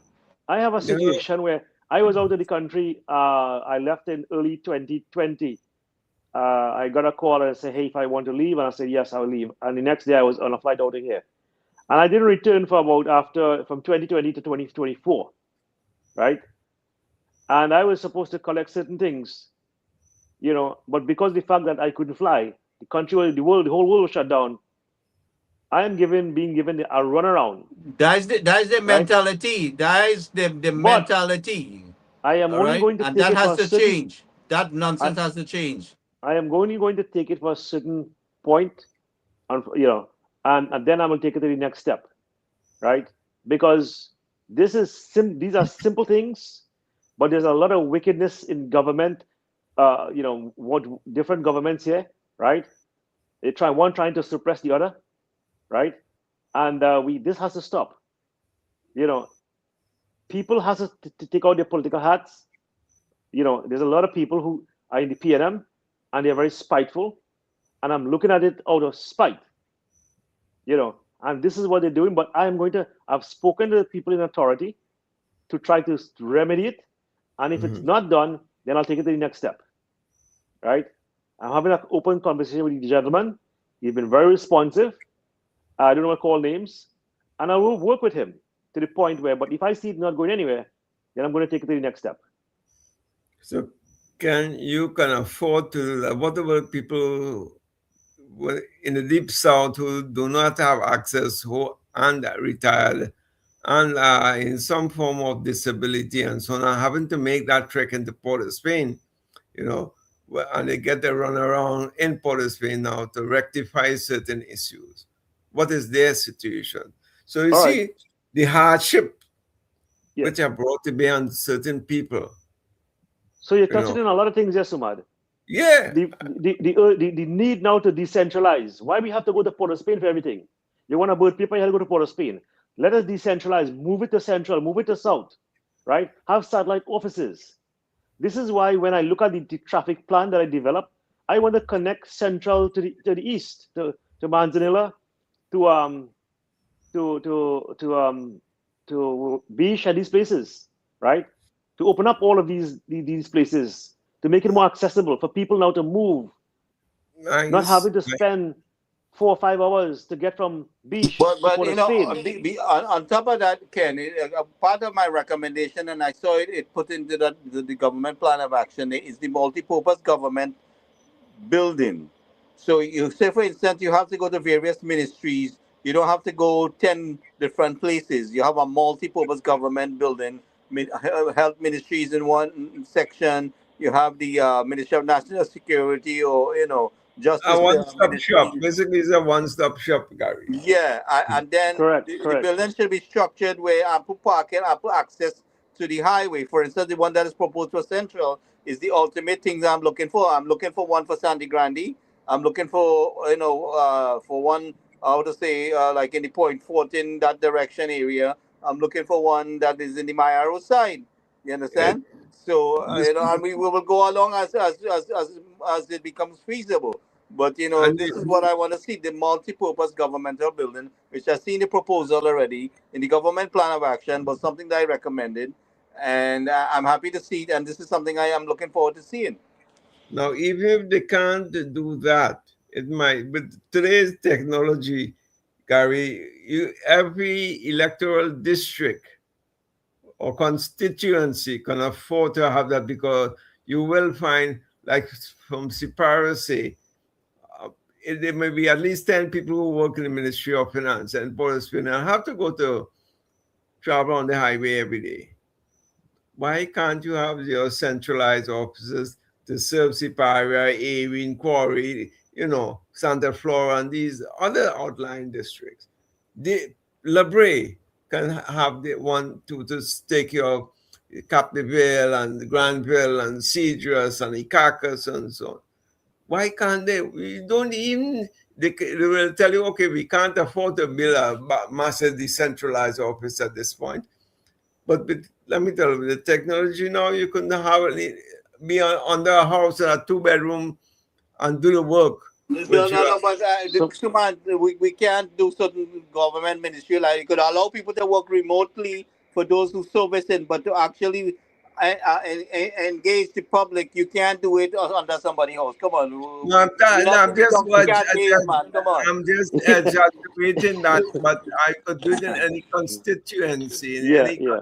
you got building. Yeah, but I'm saying we can't do it in every constituency. We don't have a municipal Right. building in every constituency. So You're what I'm kidding, man, suggesting Gary. is the No, no. projected multi-purpose government building will help resolve that. We can't build one They- in every constituency. No, but no. we- They will tell you that's too expensive. It will take 10 years to finish. So we got to wait 10 years more now for that to come in stream. No, I mean we could walk around it in the meantime where That's people what don't have to that's, travel into Port of Spain. But that's what I'm what I'm saying to saying. you is there's some local offices that we could use until we put up these government buildings. Yeah, That is what I'm exactly what I'm saying. Use this but as a stopgap our measure. municipal building in most constituencies ain't even prepared to do that. So we'll have to But find a location. if the court system don't have enough courts about the place, and these are, I mean, typical everyday things. You just go Sandu and you see what the situation is. You have to bring services to people, man. You can't suffer people for Well, 10 years. well, This- Sumad, we have to look at efficiency, right? Correct. User You know, friendly one of the good things I hear, guys, design. I just want to forget that our Minister of Justice mentioned that there's going to be a caravan going around with legal aid lawyers. It's something that they're No, going to be rolling out. that's such an excellent. When I heard that, that is such an Yeah. excellent So initiative. Now the same thing, Gary. You know what? I went to renew my damn license. Right? I went to the head office in Caroni. They say you have to work your medical, and so I have my medical and everything. I got there. Oh, we don't have. Why did you renew your records last? I said Point 14. Well, they say all your records are in Point 14. You have to go back Point 14 and renew it. So I had no choice last year. I had to go Point 14 to renew my license. Then what is the purpose? The purpose of saying we have the head office licensing head office in Caroni. And this is the same thing, what I'm telling you. The same thing will happen in these, offices, this one-stop shop. You have to you have to go back Grandy and do this because the last time you pay tax is in Grandy and all. We're supposed to be working on improving the technology in the government ministries, right? It's not a So I don't know technology how long that's going to issue. take, and we're supposed to be It's not, digitizing a lot of things too, right? it's not a technology issue. But, That is a head of, Suman, if the infrastructure is not there, that's the reason why they didn't have the files. That file should be online now within the government network. but You should be able to go to any police station and make a report and they need entire TTPS, right? So they're playing the fool, that okay? is what it is. Certain people in the office, they want to suffer people. So they say, hey, you know what? I don't like your face. I intend to shift them out of their comfort zone. You see, this Put is the pressure on the crap. tail. This is the crap. And they This so this PNM Costa Nostra thing has to go. We didn't come here to maintain this at all. the same system persists. Now they say I don't know where to go. I will not take no chance. I'll go back Point Fortin and do it. Just to for me not to waste a damn extra day. And that is what Faris Awalri was boasting about digitization. Where did digitization gone? How come we don't have the network infrastructure to support these kind of things? The system is that imagine the head office, they will have all the records. No other place. That's assuming that. Right? That's They will have bullshit. In this day and age, that's moral bullshit. total BS. That's what I'm saying. It's total BS. Somebody don't like your head. They say, let me get rid of this guy, man. Go send him back to where he come from.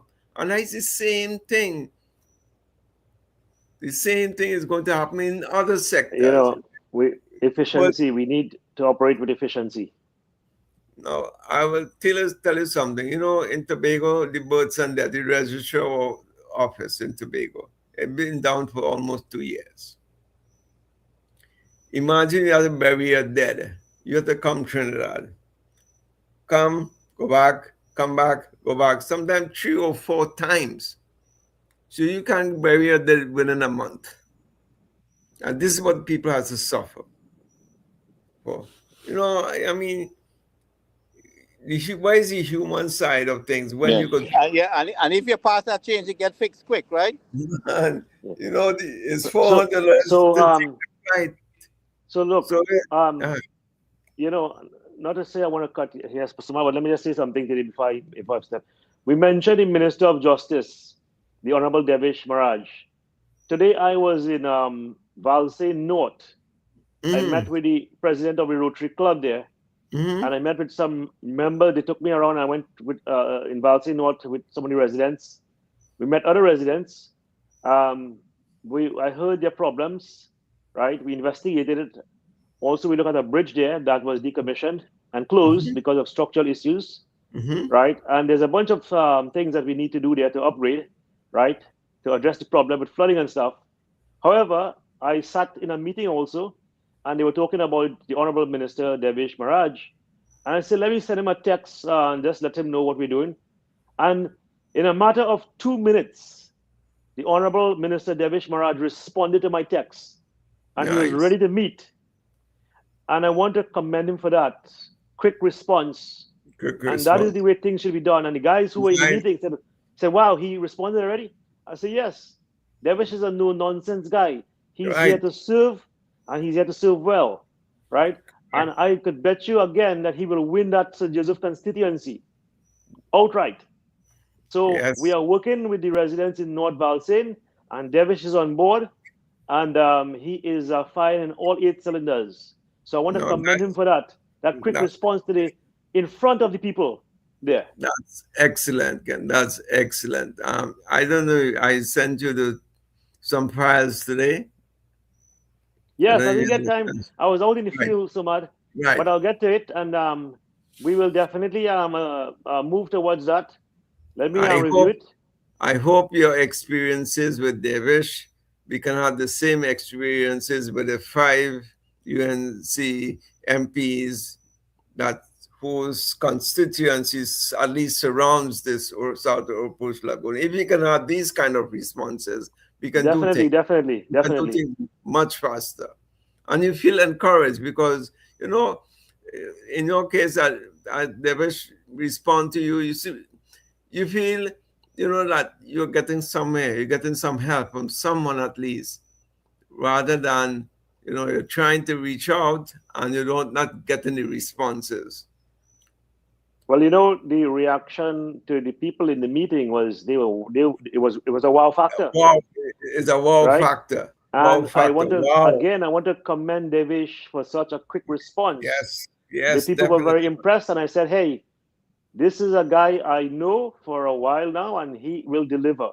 Right? Nice. Maybe we do have the funding right now, right, Mhm. to address certain items, but it's going to get done, right? Once the money is there, Devish will definitely ensure that it is going to get done.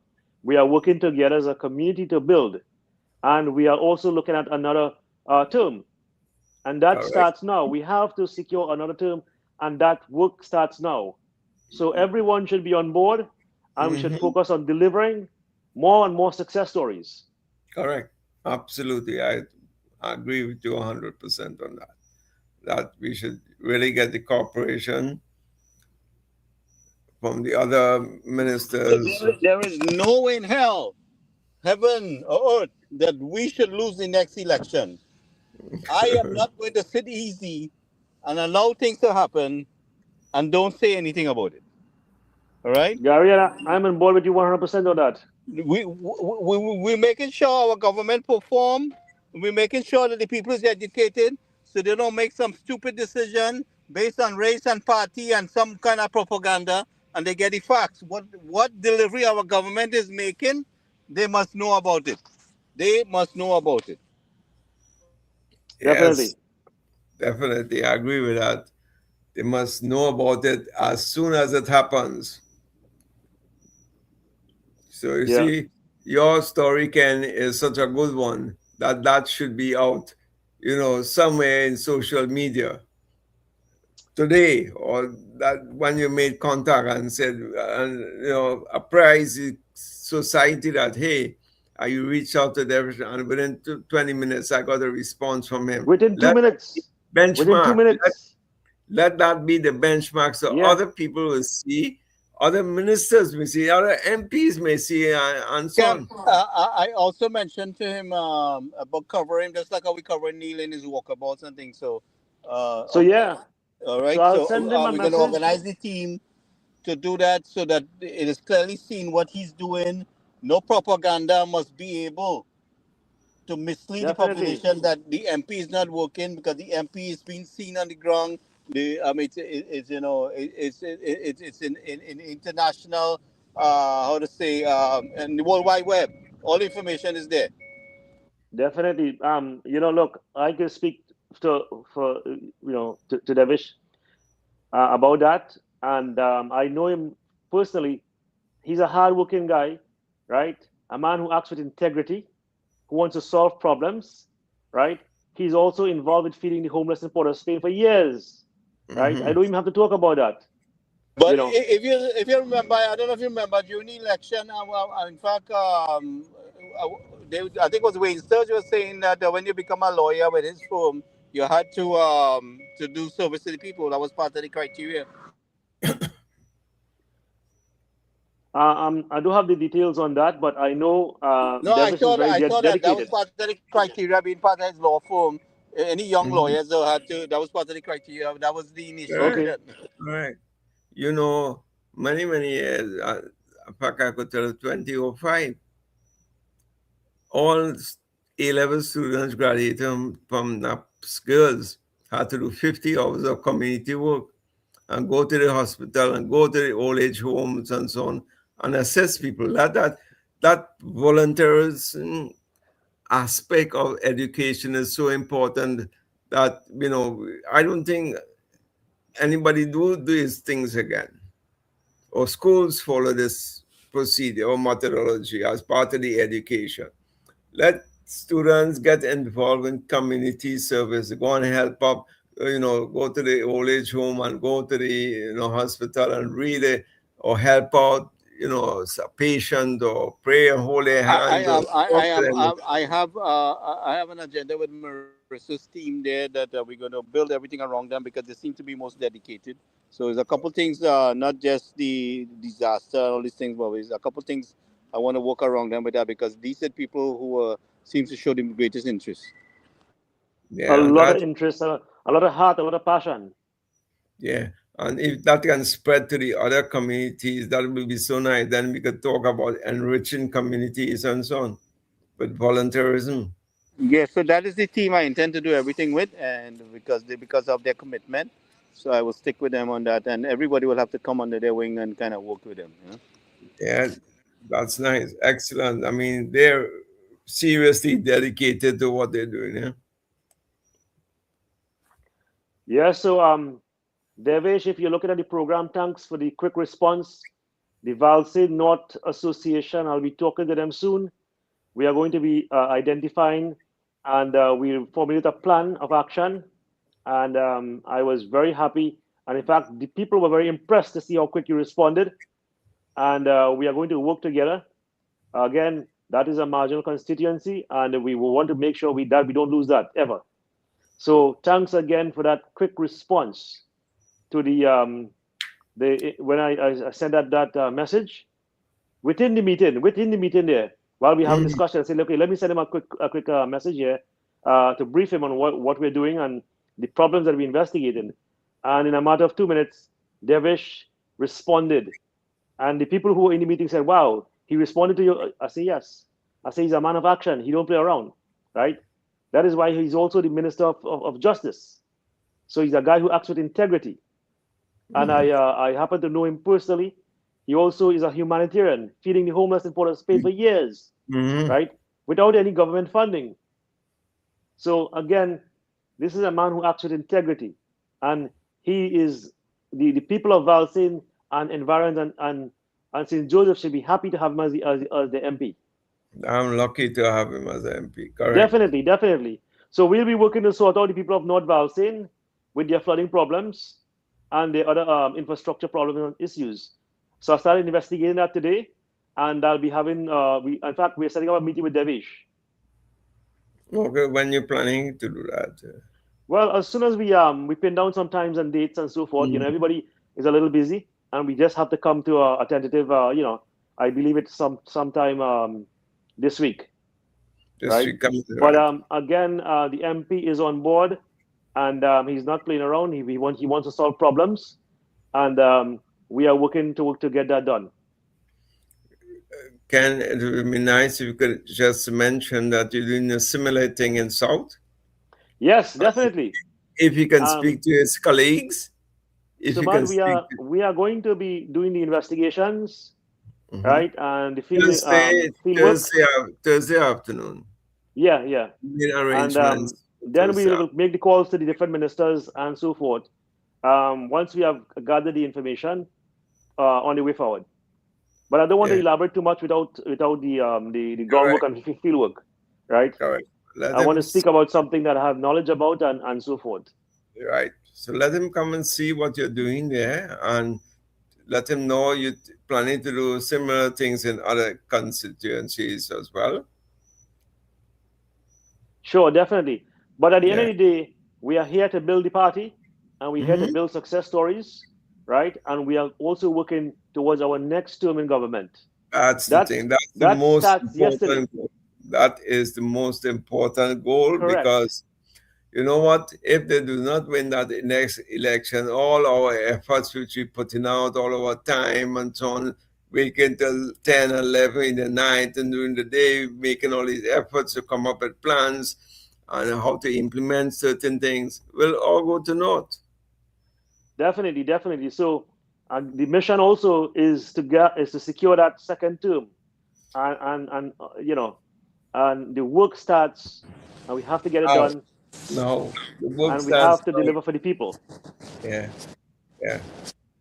And especially, I can't be making all this effort, right? Every election to make sure, do what I can to help fight for a better Trinidad and Tobago. Anybody squander it. And No, that can happen. That can I happen. ain't joking. I am dead serious about upgrading the country. I'm dead And serious about keeping my party in government. We cannot allow this PNM government to come back at any time in government. We had to chase them. We had to never. chase them from opposition too. These people have no shame, no shame Man, at all. and Knowing what the level of damages that they've done, right, to the economy, and still had the audacity to stand up in the parliament and make accusation against my prime minister and our government. Gary, I drove around last week, and I can tell you, boy, my heart just started to thump me when I saw two big secondary schools, about 80% complete, at least holding at least 2,000 children, massive structures in Man, Pinal. they had grass growing. Remember, we saw grass growing around the school. Boy, The children was in. they started to cut the little thing, and now you can see it from the road, boy. Oh my But I God! said some of the schools that was occupied was overgrown with grass. Well, Well, was a security issue. these were never finished. These Yeah, two I know were, they were never finished, but I'm saying they had the audacity to come talk to us, and they had the schools that was being utilized overgrown with grass, providing an unsafe environment for the children. The school turned on to a battleground. Look how much things we had to fix now. We're putting police in the school, and the children and get so out of hand that we have yeah, to increase our security presence Yeah. there. Gary, we had two of the worst Minister of National Securities in the history of Trinidad and Tobago under the PNM. The Minister of National Security, Fitzgerald Hines, in 2022, we crossed 600 plus homicides. And that record only to be broken a few months after in 2024 with 624 under this guy. What's his name? The breadfruit guy. Someone help me. Scotland, right? So we had the worst of the worst, right? Well, So again, Scotland claiming that all the criminals in he constituency. I well, guess that's what he's trying to tell us, because every time we try to take action, we attacking his constituents, right? Isn't that what he's trying to say? yeah, he's trying to say that, and that is where they voted out because you're stigmatizing his constituents. Yeah. That is So their basically, argument. what he's admitting then that is his constituents are part of the problem in the country, and they're under his wing, and he did not take care of his constituents because he'd been there. So he forced them into him and his government forced them in a position where they had to commit crime to survive because his government failed to provide for them. They failed to provide a structure. They failed to provide the necessary support so that these people can go into a constructive way of life instead of becoming hooligans. Well, not Right? only that, Gary, when they look at the statistics, these areas have the lowest education level. The But records, Suman, all the spite they did to we, right? All the spite they did to we levels in the non-PNM constituencies. yep, We and our children came out on top, all the time, right? all the time. And now people from their constituency want to rob and kill us because they tell them that we did something wrong to them by working hard, right? Isn't that what's going on? Isn't Yep, that what's going on? Where they're coming exactly. from?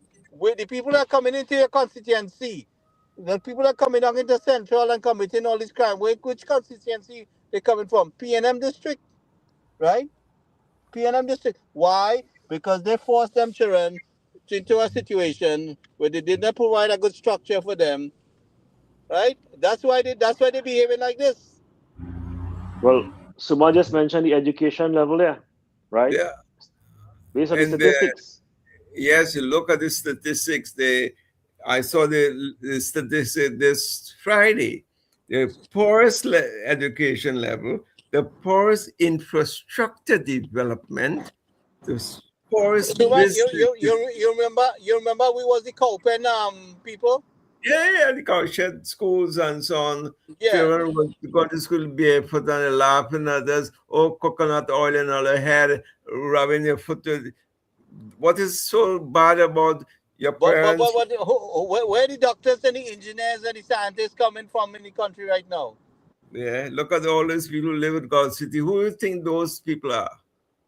These are people from the countryside who went to schools, went to colleges, went to the No, they institutions. have a prime minister.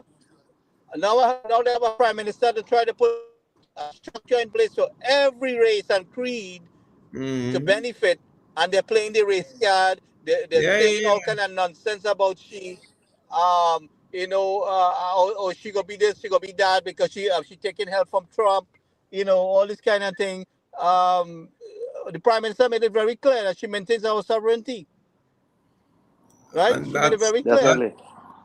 And whatever Mm. she's doing, I mean, these people talking like no Caribbean country doesn't deal with the United States for their economy to survive. That they're not dependent on the Correct. United So States for the US dollar for the economy to survive. They're not I, dependent on the I United States think for their security. I think the Gary, you made a I good think point that the there. PNM. That's much. Which one are the Caribbean? Which one are CARICOM is not dependent on US revenue and US security? Yeah, Gary also. Our prime Um, minister is working to improve the level of U.S. engagement. I mean, because she has to give permission. The U.S. can invade your country just like that and say they're coming to do that. You have to request it. The support is there. It has been yeah, there. yeah. Other administration was willing to assist us. PNM refused it. Mrs. Bisesa is accepting it. She's requesting it. You know, We have also strengthened the bilateral dialogue with the US. Someone correct me if I'm wrong.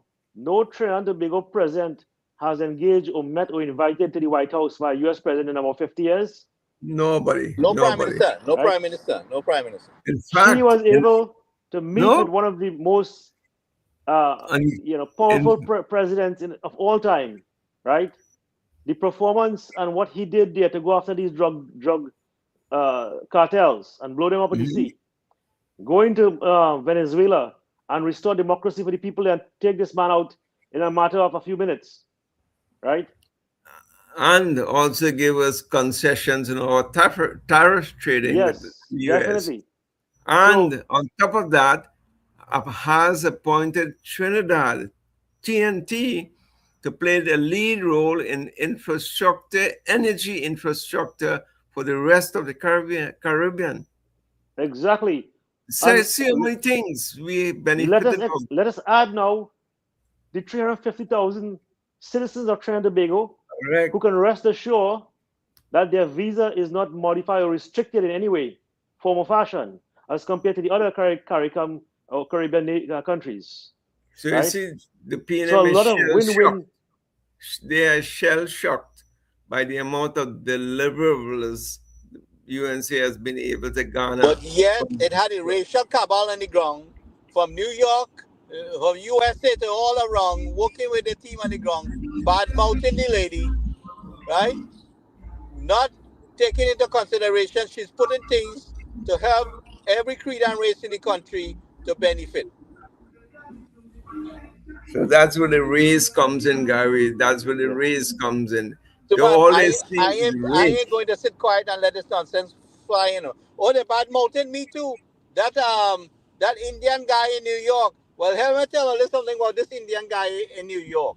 This Indian guy in New York, when all your government lock out the people out of the country, stood up with every creed and race, and any hour of the night or the day, they could reach me where I am and help everyone that reached out to me to get back to the country. Some needed food, some needed a top up on their phone, some needed a hotel. I mean, you name it. I had to listen to the cries, right? This Indian guy helped every creed and race. I brought the best attorney in the country to assist your family, and they didn't take up the help, right?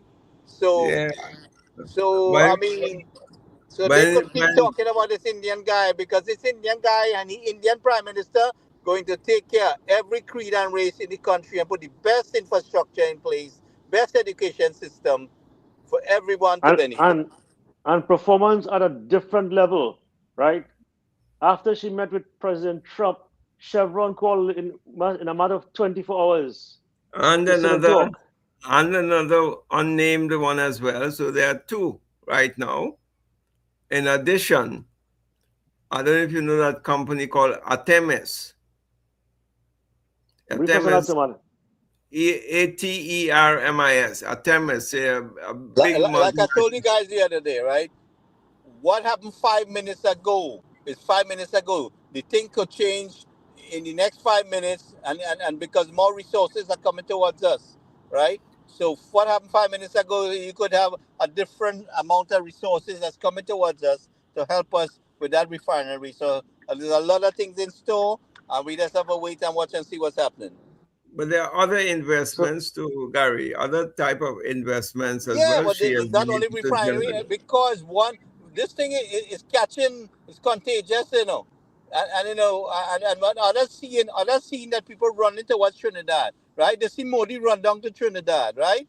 They see Trump invite Mrs. Bissesa to the White House. What do you think happening? Do you think other people want to jump on the ship? Well, one he, government paid nearly 18 million TT to get a phone call with Trump.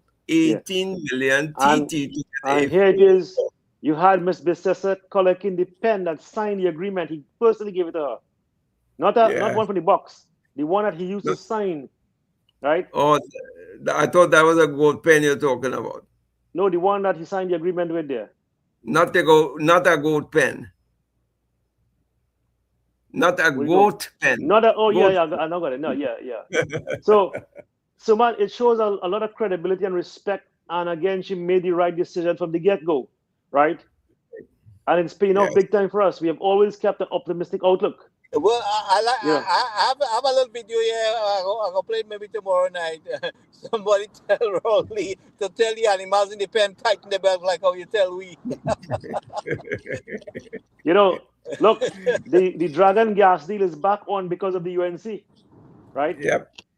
That More Dragon than gas that, deal more is than back that, there are on. things that they refuse to address in the country that they only could see dragon gas. We have other resources that's being opened up to deal with to come into Correct, production. correct. So we are going to see a boom. The country is going to experience a boom pretty soon. Because if Artemis comes down here, they're talking about $3 to $4 billion investment. That is not put it into any oil industry. This is private enterprise. So Definitely, Suman. So we have to continue to address the crime problem that the last government left and we inherited, right? That is not a light switch solution there. They You created know, that problem and they nurtured it. they well allowed it's it to fester.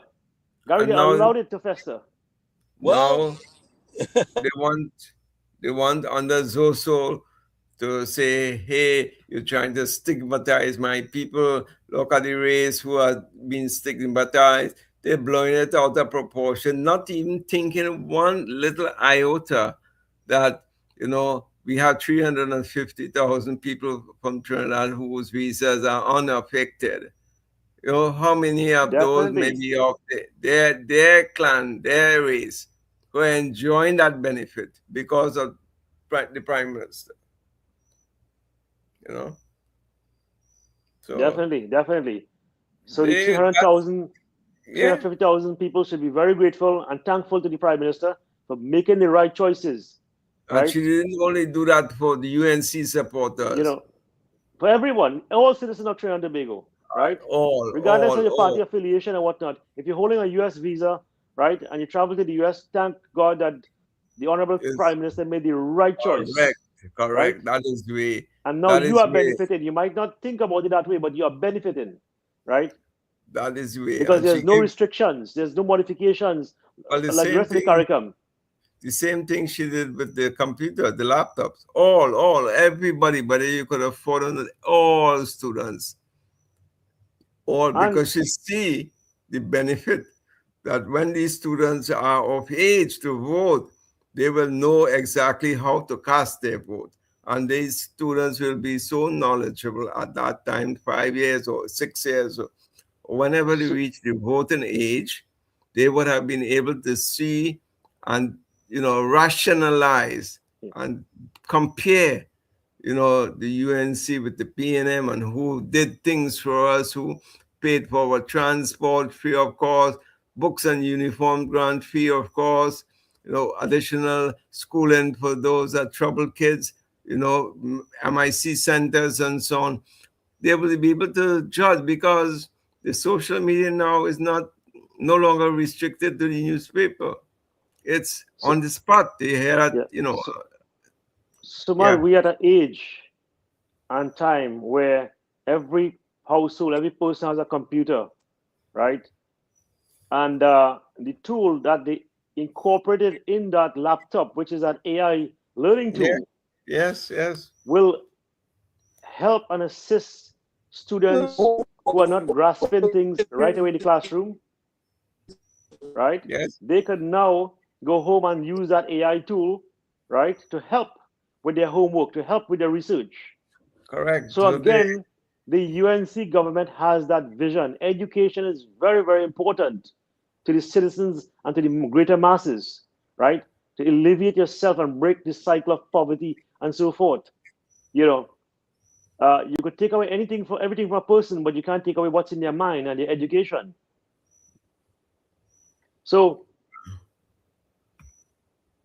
definitely a great initiative there to restart what they started in their first term, and the PNM scrapped it, which is the laptop program. The kids are very privileged to now have their laptop now, even with a more enhanced, with an AI learning tool in it.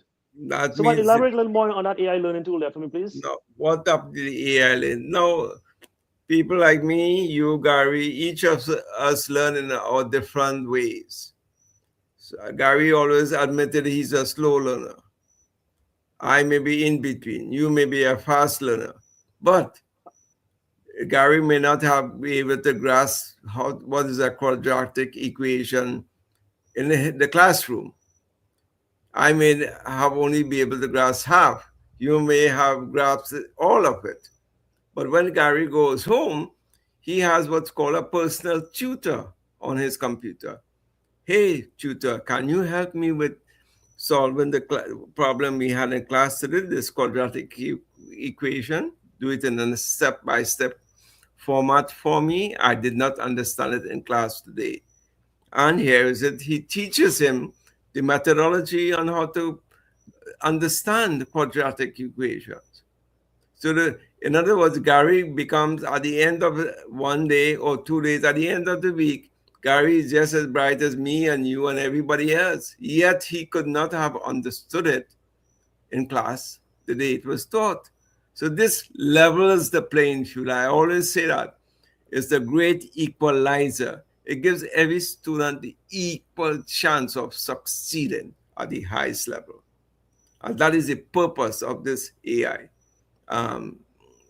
software in the school curriculum, because it assists everybody equally. We have a system alone, and the teacher come and write so fast on the board, right? Exactly. And by the time you finish, you ain't get a copy half of it, they don't erase it.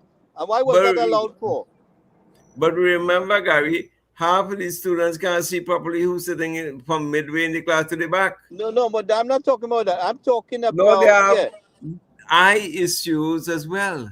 These things are never considered. What I'm saying to you is they had a system there where the teacher come and write so fast, and who learn and who don't learn, they don't care. They just write and erase, right? We had a science teacher in particular, So I mean, you have nothing to reflect on.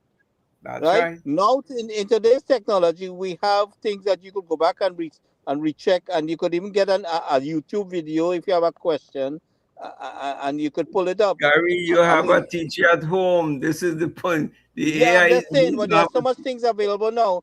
But I mean, this thing was allowed to continue for years, just letting people just kind of go through the system, not properly helping them in the way. I mean, look, my parents paid for after lessons, and they go there and they have about 60 children in the classroom, and this teacher doing the same damn thing again. Yeah. That's correct. But think of it. Think of how this has equalized everything. So there are no more bright boys and bright girls. Everybody's either bright. No. It has enhanced learning at the next level. Enhanced learning at all levels. So you imagine when these students now come out of school, let's say at age 18 or 19, and then they go to university, some of them enter the world of work, who do you think they will thank for giving them this opportunity, which they would never have seen under the PNM? You know, so this is They a have to good thank the selling point. UNC government for that. Yes, this Right. is a good selling point for the UNC. And And also kudos here, the to Minister our of Minister of Education Education. is saying that the expelled students who misbehave basically in the schools, they're going to put things in place and they're not abandoned. You understand? No, they're putting them into work at MIC and study there and so on till they kind of reorganize themselves and they'll be reabsorbed back into So, the school. and they will get the necessary assistance. So Yes. you have a And that government here that is going, and one of the things I also mentioned is that the after school program we want to get going, you know, where people can walk and go to school like how they do it in the US here, and enhance themselves. They could go back to school and take one class at a time, two classes at a time, or whatever it is, you know. Mm-hmm. That's definitely. so good. And you see, Gary, this is very important for those troubled students to not just have them, reprimanded and thrown out of the system. And what's going to Well, happen? you know, They're going the to thing go about into it, I mean, listen, children just act up for various reasons, right? We don't know why they're acting up, you know. But the thing about it is, yeah, we have to control what's happening in the school system. We can't allow people to feel that they can conduct themselves, and we need the resources in place to contain the situation that nobody gets sued. I've watched some of these security people there, and they're just kind of lame in addressing the two students or five students fighting. You have to intercept them quickly, separate them, and don't hold them like you're begging them to stop. You have to disable the situation there and separate them, and then deal with the how to say the you know you I forgot the name of the word right now, you know. But anyway, go ahead, guys. yeah. So they have a follow up plan, right, where these students can now, as Sumad mentioned, go to the vocational programs, etc., where they can fit in, right, and they're not best abandoned, right, as I'm using the word from the article there, where they now become prone to criminal activities and get involved in criminal, Yeah, in crime. become Right? hard criminals over time. Yes. So we are breaking that cycle of school to prison, Yeah. right? That's school Yeah, to I'm prison I'm approach. talking about the counseling part. You know, the where you counsel the children and things like that. But what I'm saying to you is because they are allowed to do these things, this is it's become a culture where nobody could stop them. They're doing these things, and we have to start nipping things in early. You know, as things happen when the children are younger, you have to deal with it, and Yeah. Definitely. you have to provide enough force Counseling, there etc. so that they have to reconsider their actions. And even we forget with the Yes. criminal outside, we have to provide enough force there that within your community to show that they have to reconsider their decision. These are the Correct. preventative measures. You said a Correct. good word there, Gary, community, because the only way you can determine that is if you got the data. Which schools are the errant schools, for example? But listen, we have to go across the board. You know, I mean, there's some that would have. No, We know that some no, schools are. you have to identify where the community Yeah, you're focusing on the problem school first, yes. And then this right? will be offensive to some people because we are addressing the issue because No, they allow the situation to become where it was there. yeah, see, so this is what. So you have to get the data, man. Don't be scared of the data. Get the data, see what the problems go, see the communities. Man, them fellas don't want the data. They don't want the data out there. We Because have to do that. it exposing their incompetence. So we have So to proceed. We have to proceed with full force. Yeah, no, you Yeah, make yeah. Gary made a good point there. you have to Exposing incompetence. Look at this here. Look for a second here. You know what I know? No. What I am aware of is that drug money is not policy at all. I am aware drug money is not. Can I speak, sir? Can I be allowed to speak? Yes, can we get some silence? Stop arguing across the corridor, Diego Martin Northeast. I don't want to see it. You know what I will tell you? I am aware, and we now have lists, remember? Homeland Security have lists. Okay, I'll send you the list. Maybe your name is on list. What I'm aware of is drug money financed Balaji House.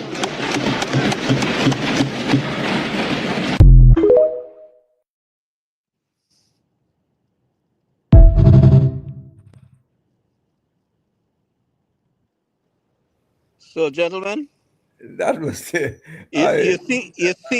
you see why we have a problem, and you see why we have the problem we have. Look at yeah. it.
Yeah. Yeah, guys. So Mommy nice boys, man. Mommy nice boys. yeah. So but anyway, listen, we will continue tomorrow night. You guys available tomorrow night? Let me know. I'll check with Definitely, you. we will make an effort Yeah, to yeah. continue the Let's see. conversation. Yeah, there's a few things we had to cover. So with that, I will say good night. All right. And you guys have any last word you want to add up to? No, very, very informative and nice discussion this evening. Yeah. We see There's a lot of things happening. The last session of Parliament on Friday, where the Prime Minister laid out the funding for Bali J House, where it was mostly drug money. It was very interesting for me. Also, something which Devish was speaking about when he criticized the committee that oversaw the payments of the drugs, meaning medicinal drugs. where one entrepreneur was favored over the other two, the Scott company, and they were collected 50 million in payment, where the other two got zero as part of the payment process. When all So what? three, I think we have a lot of expired drugs and a lot of other issues to deal with too.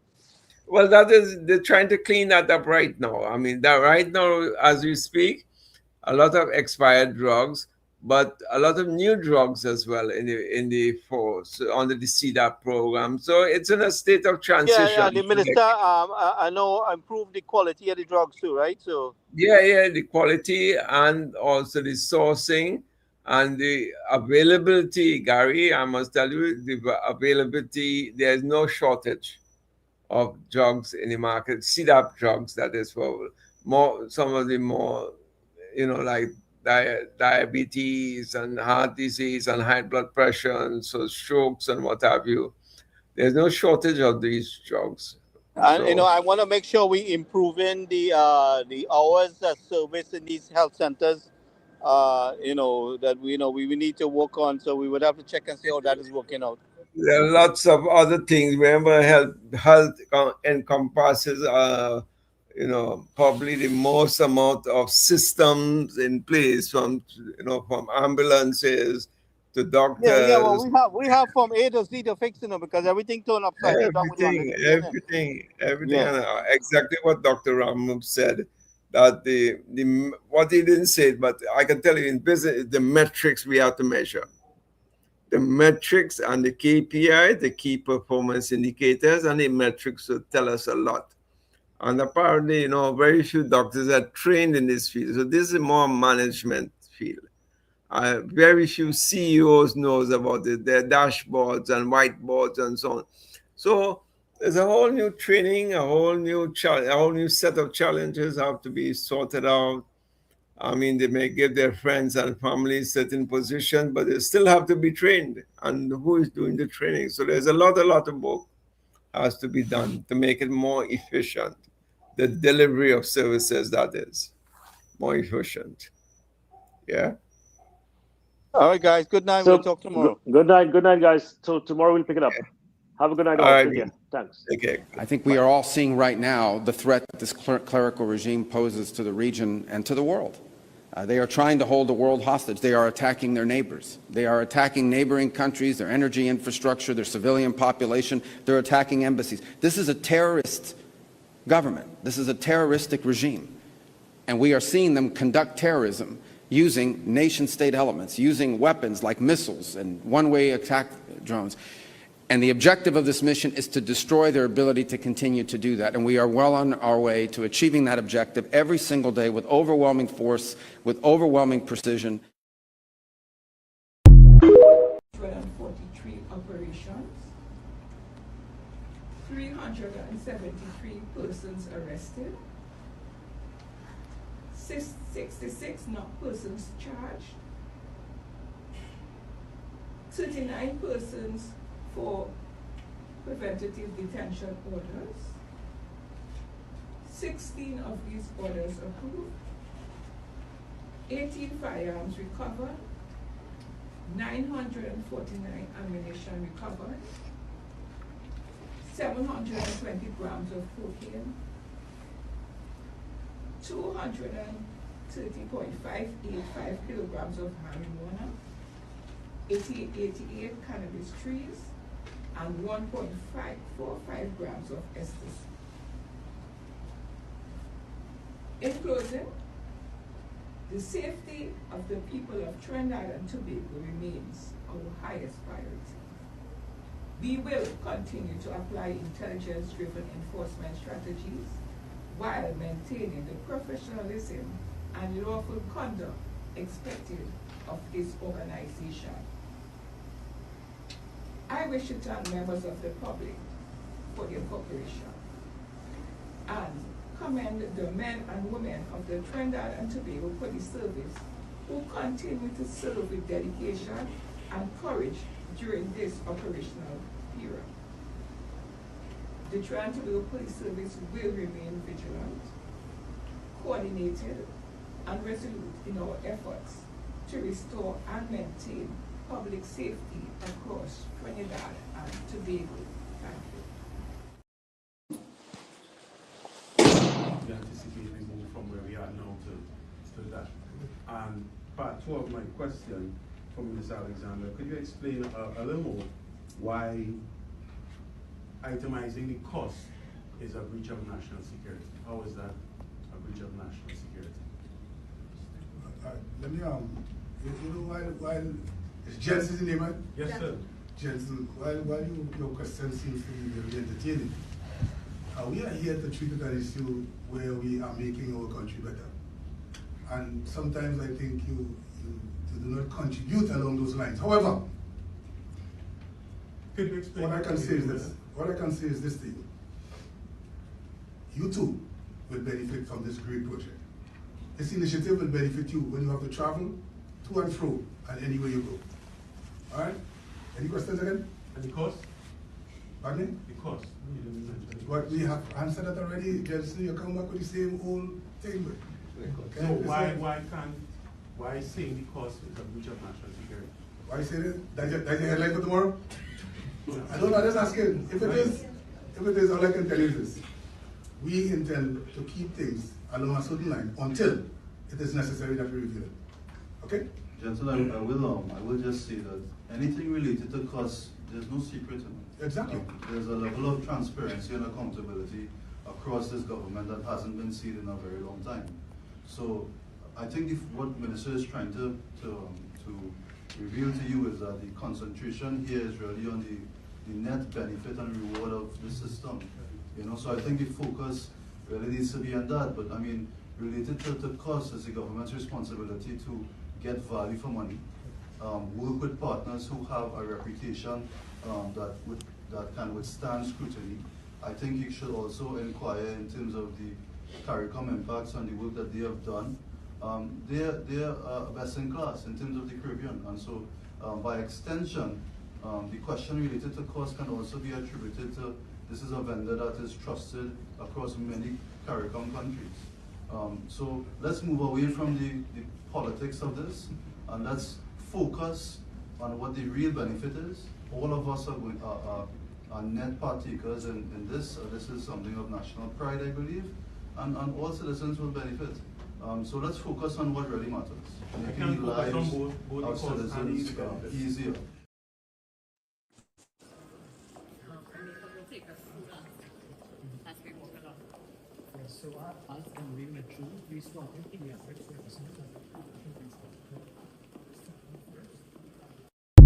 With these joint partnerships with the US, it may in fact erode the sovereignty of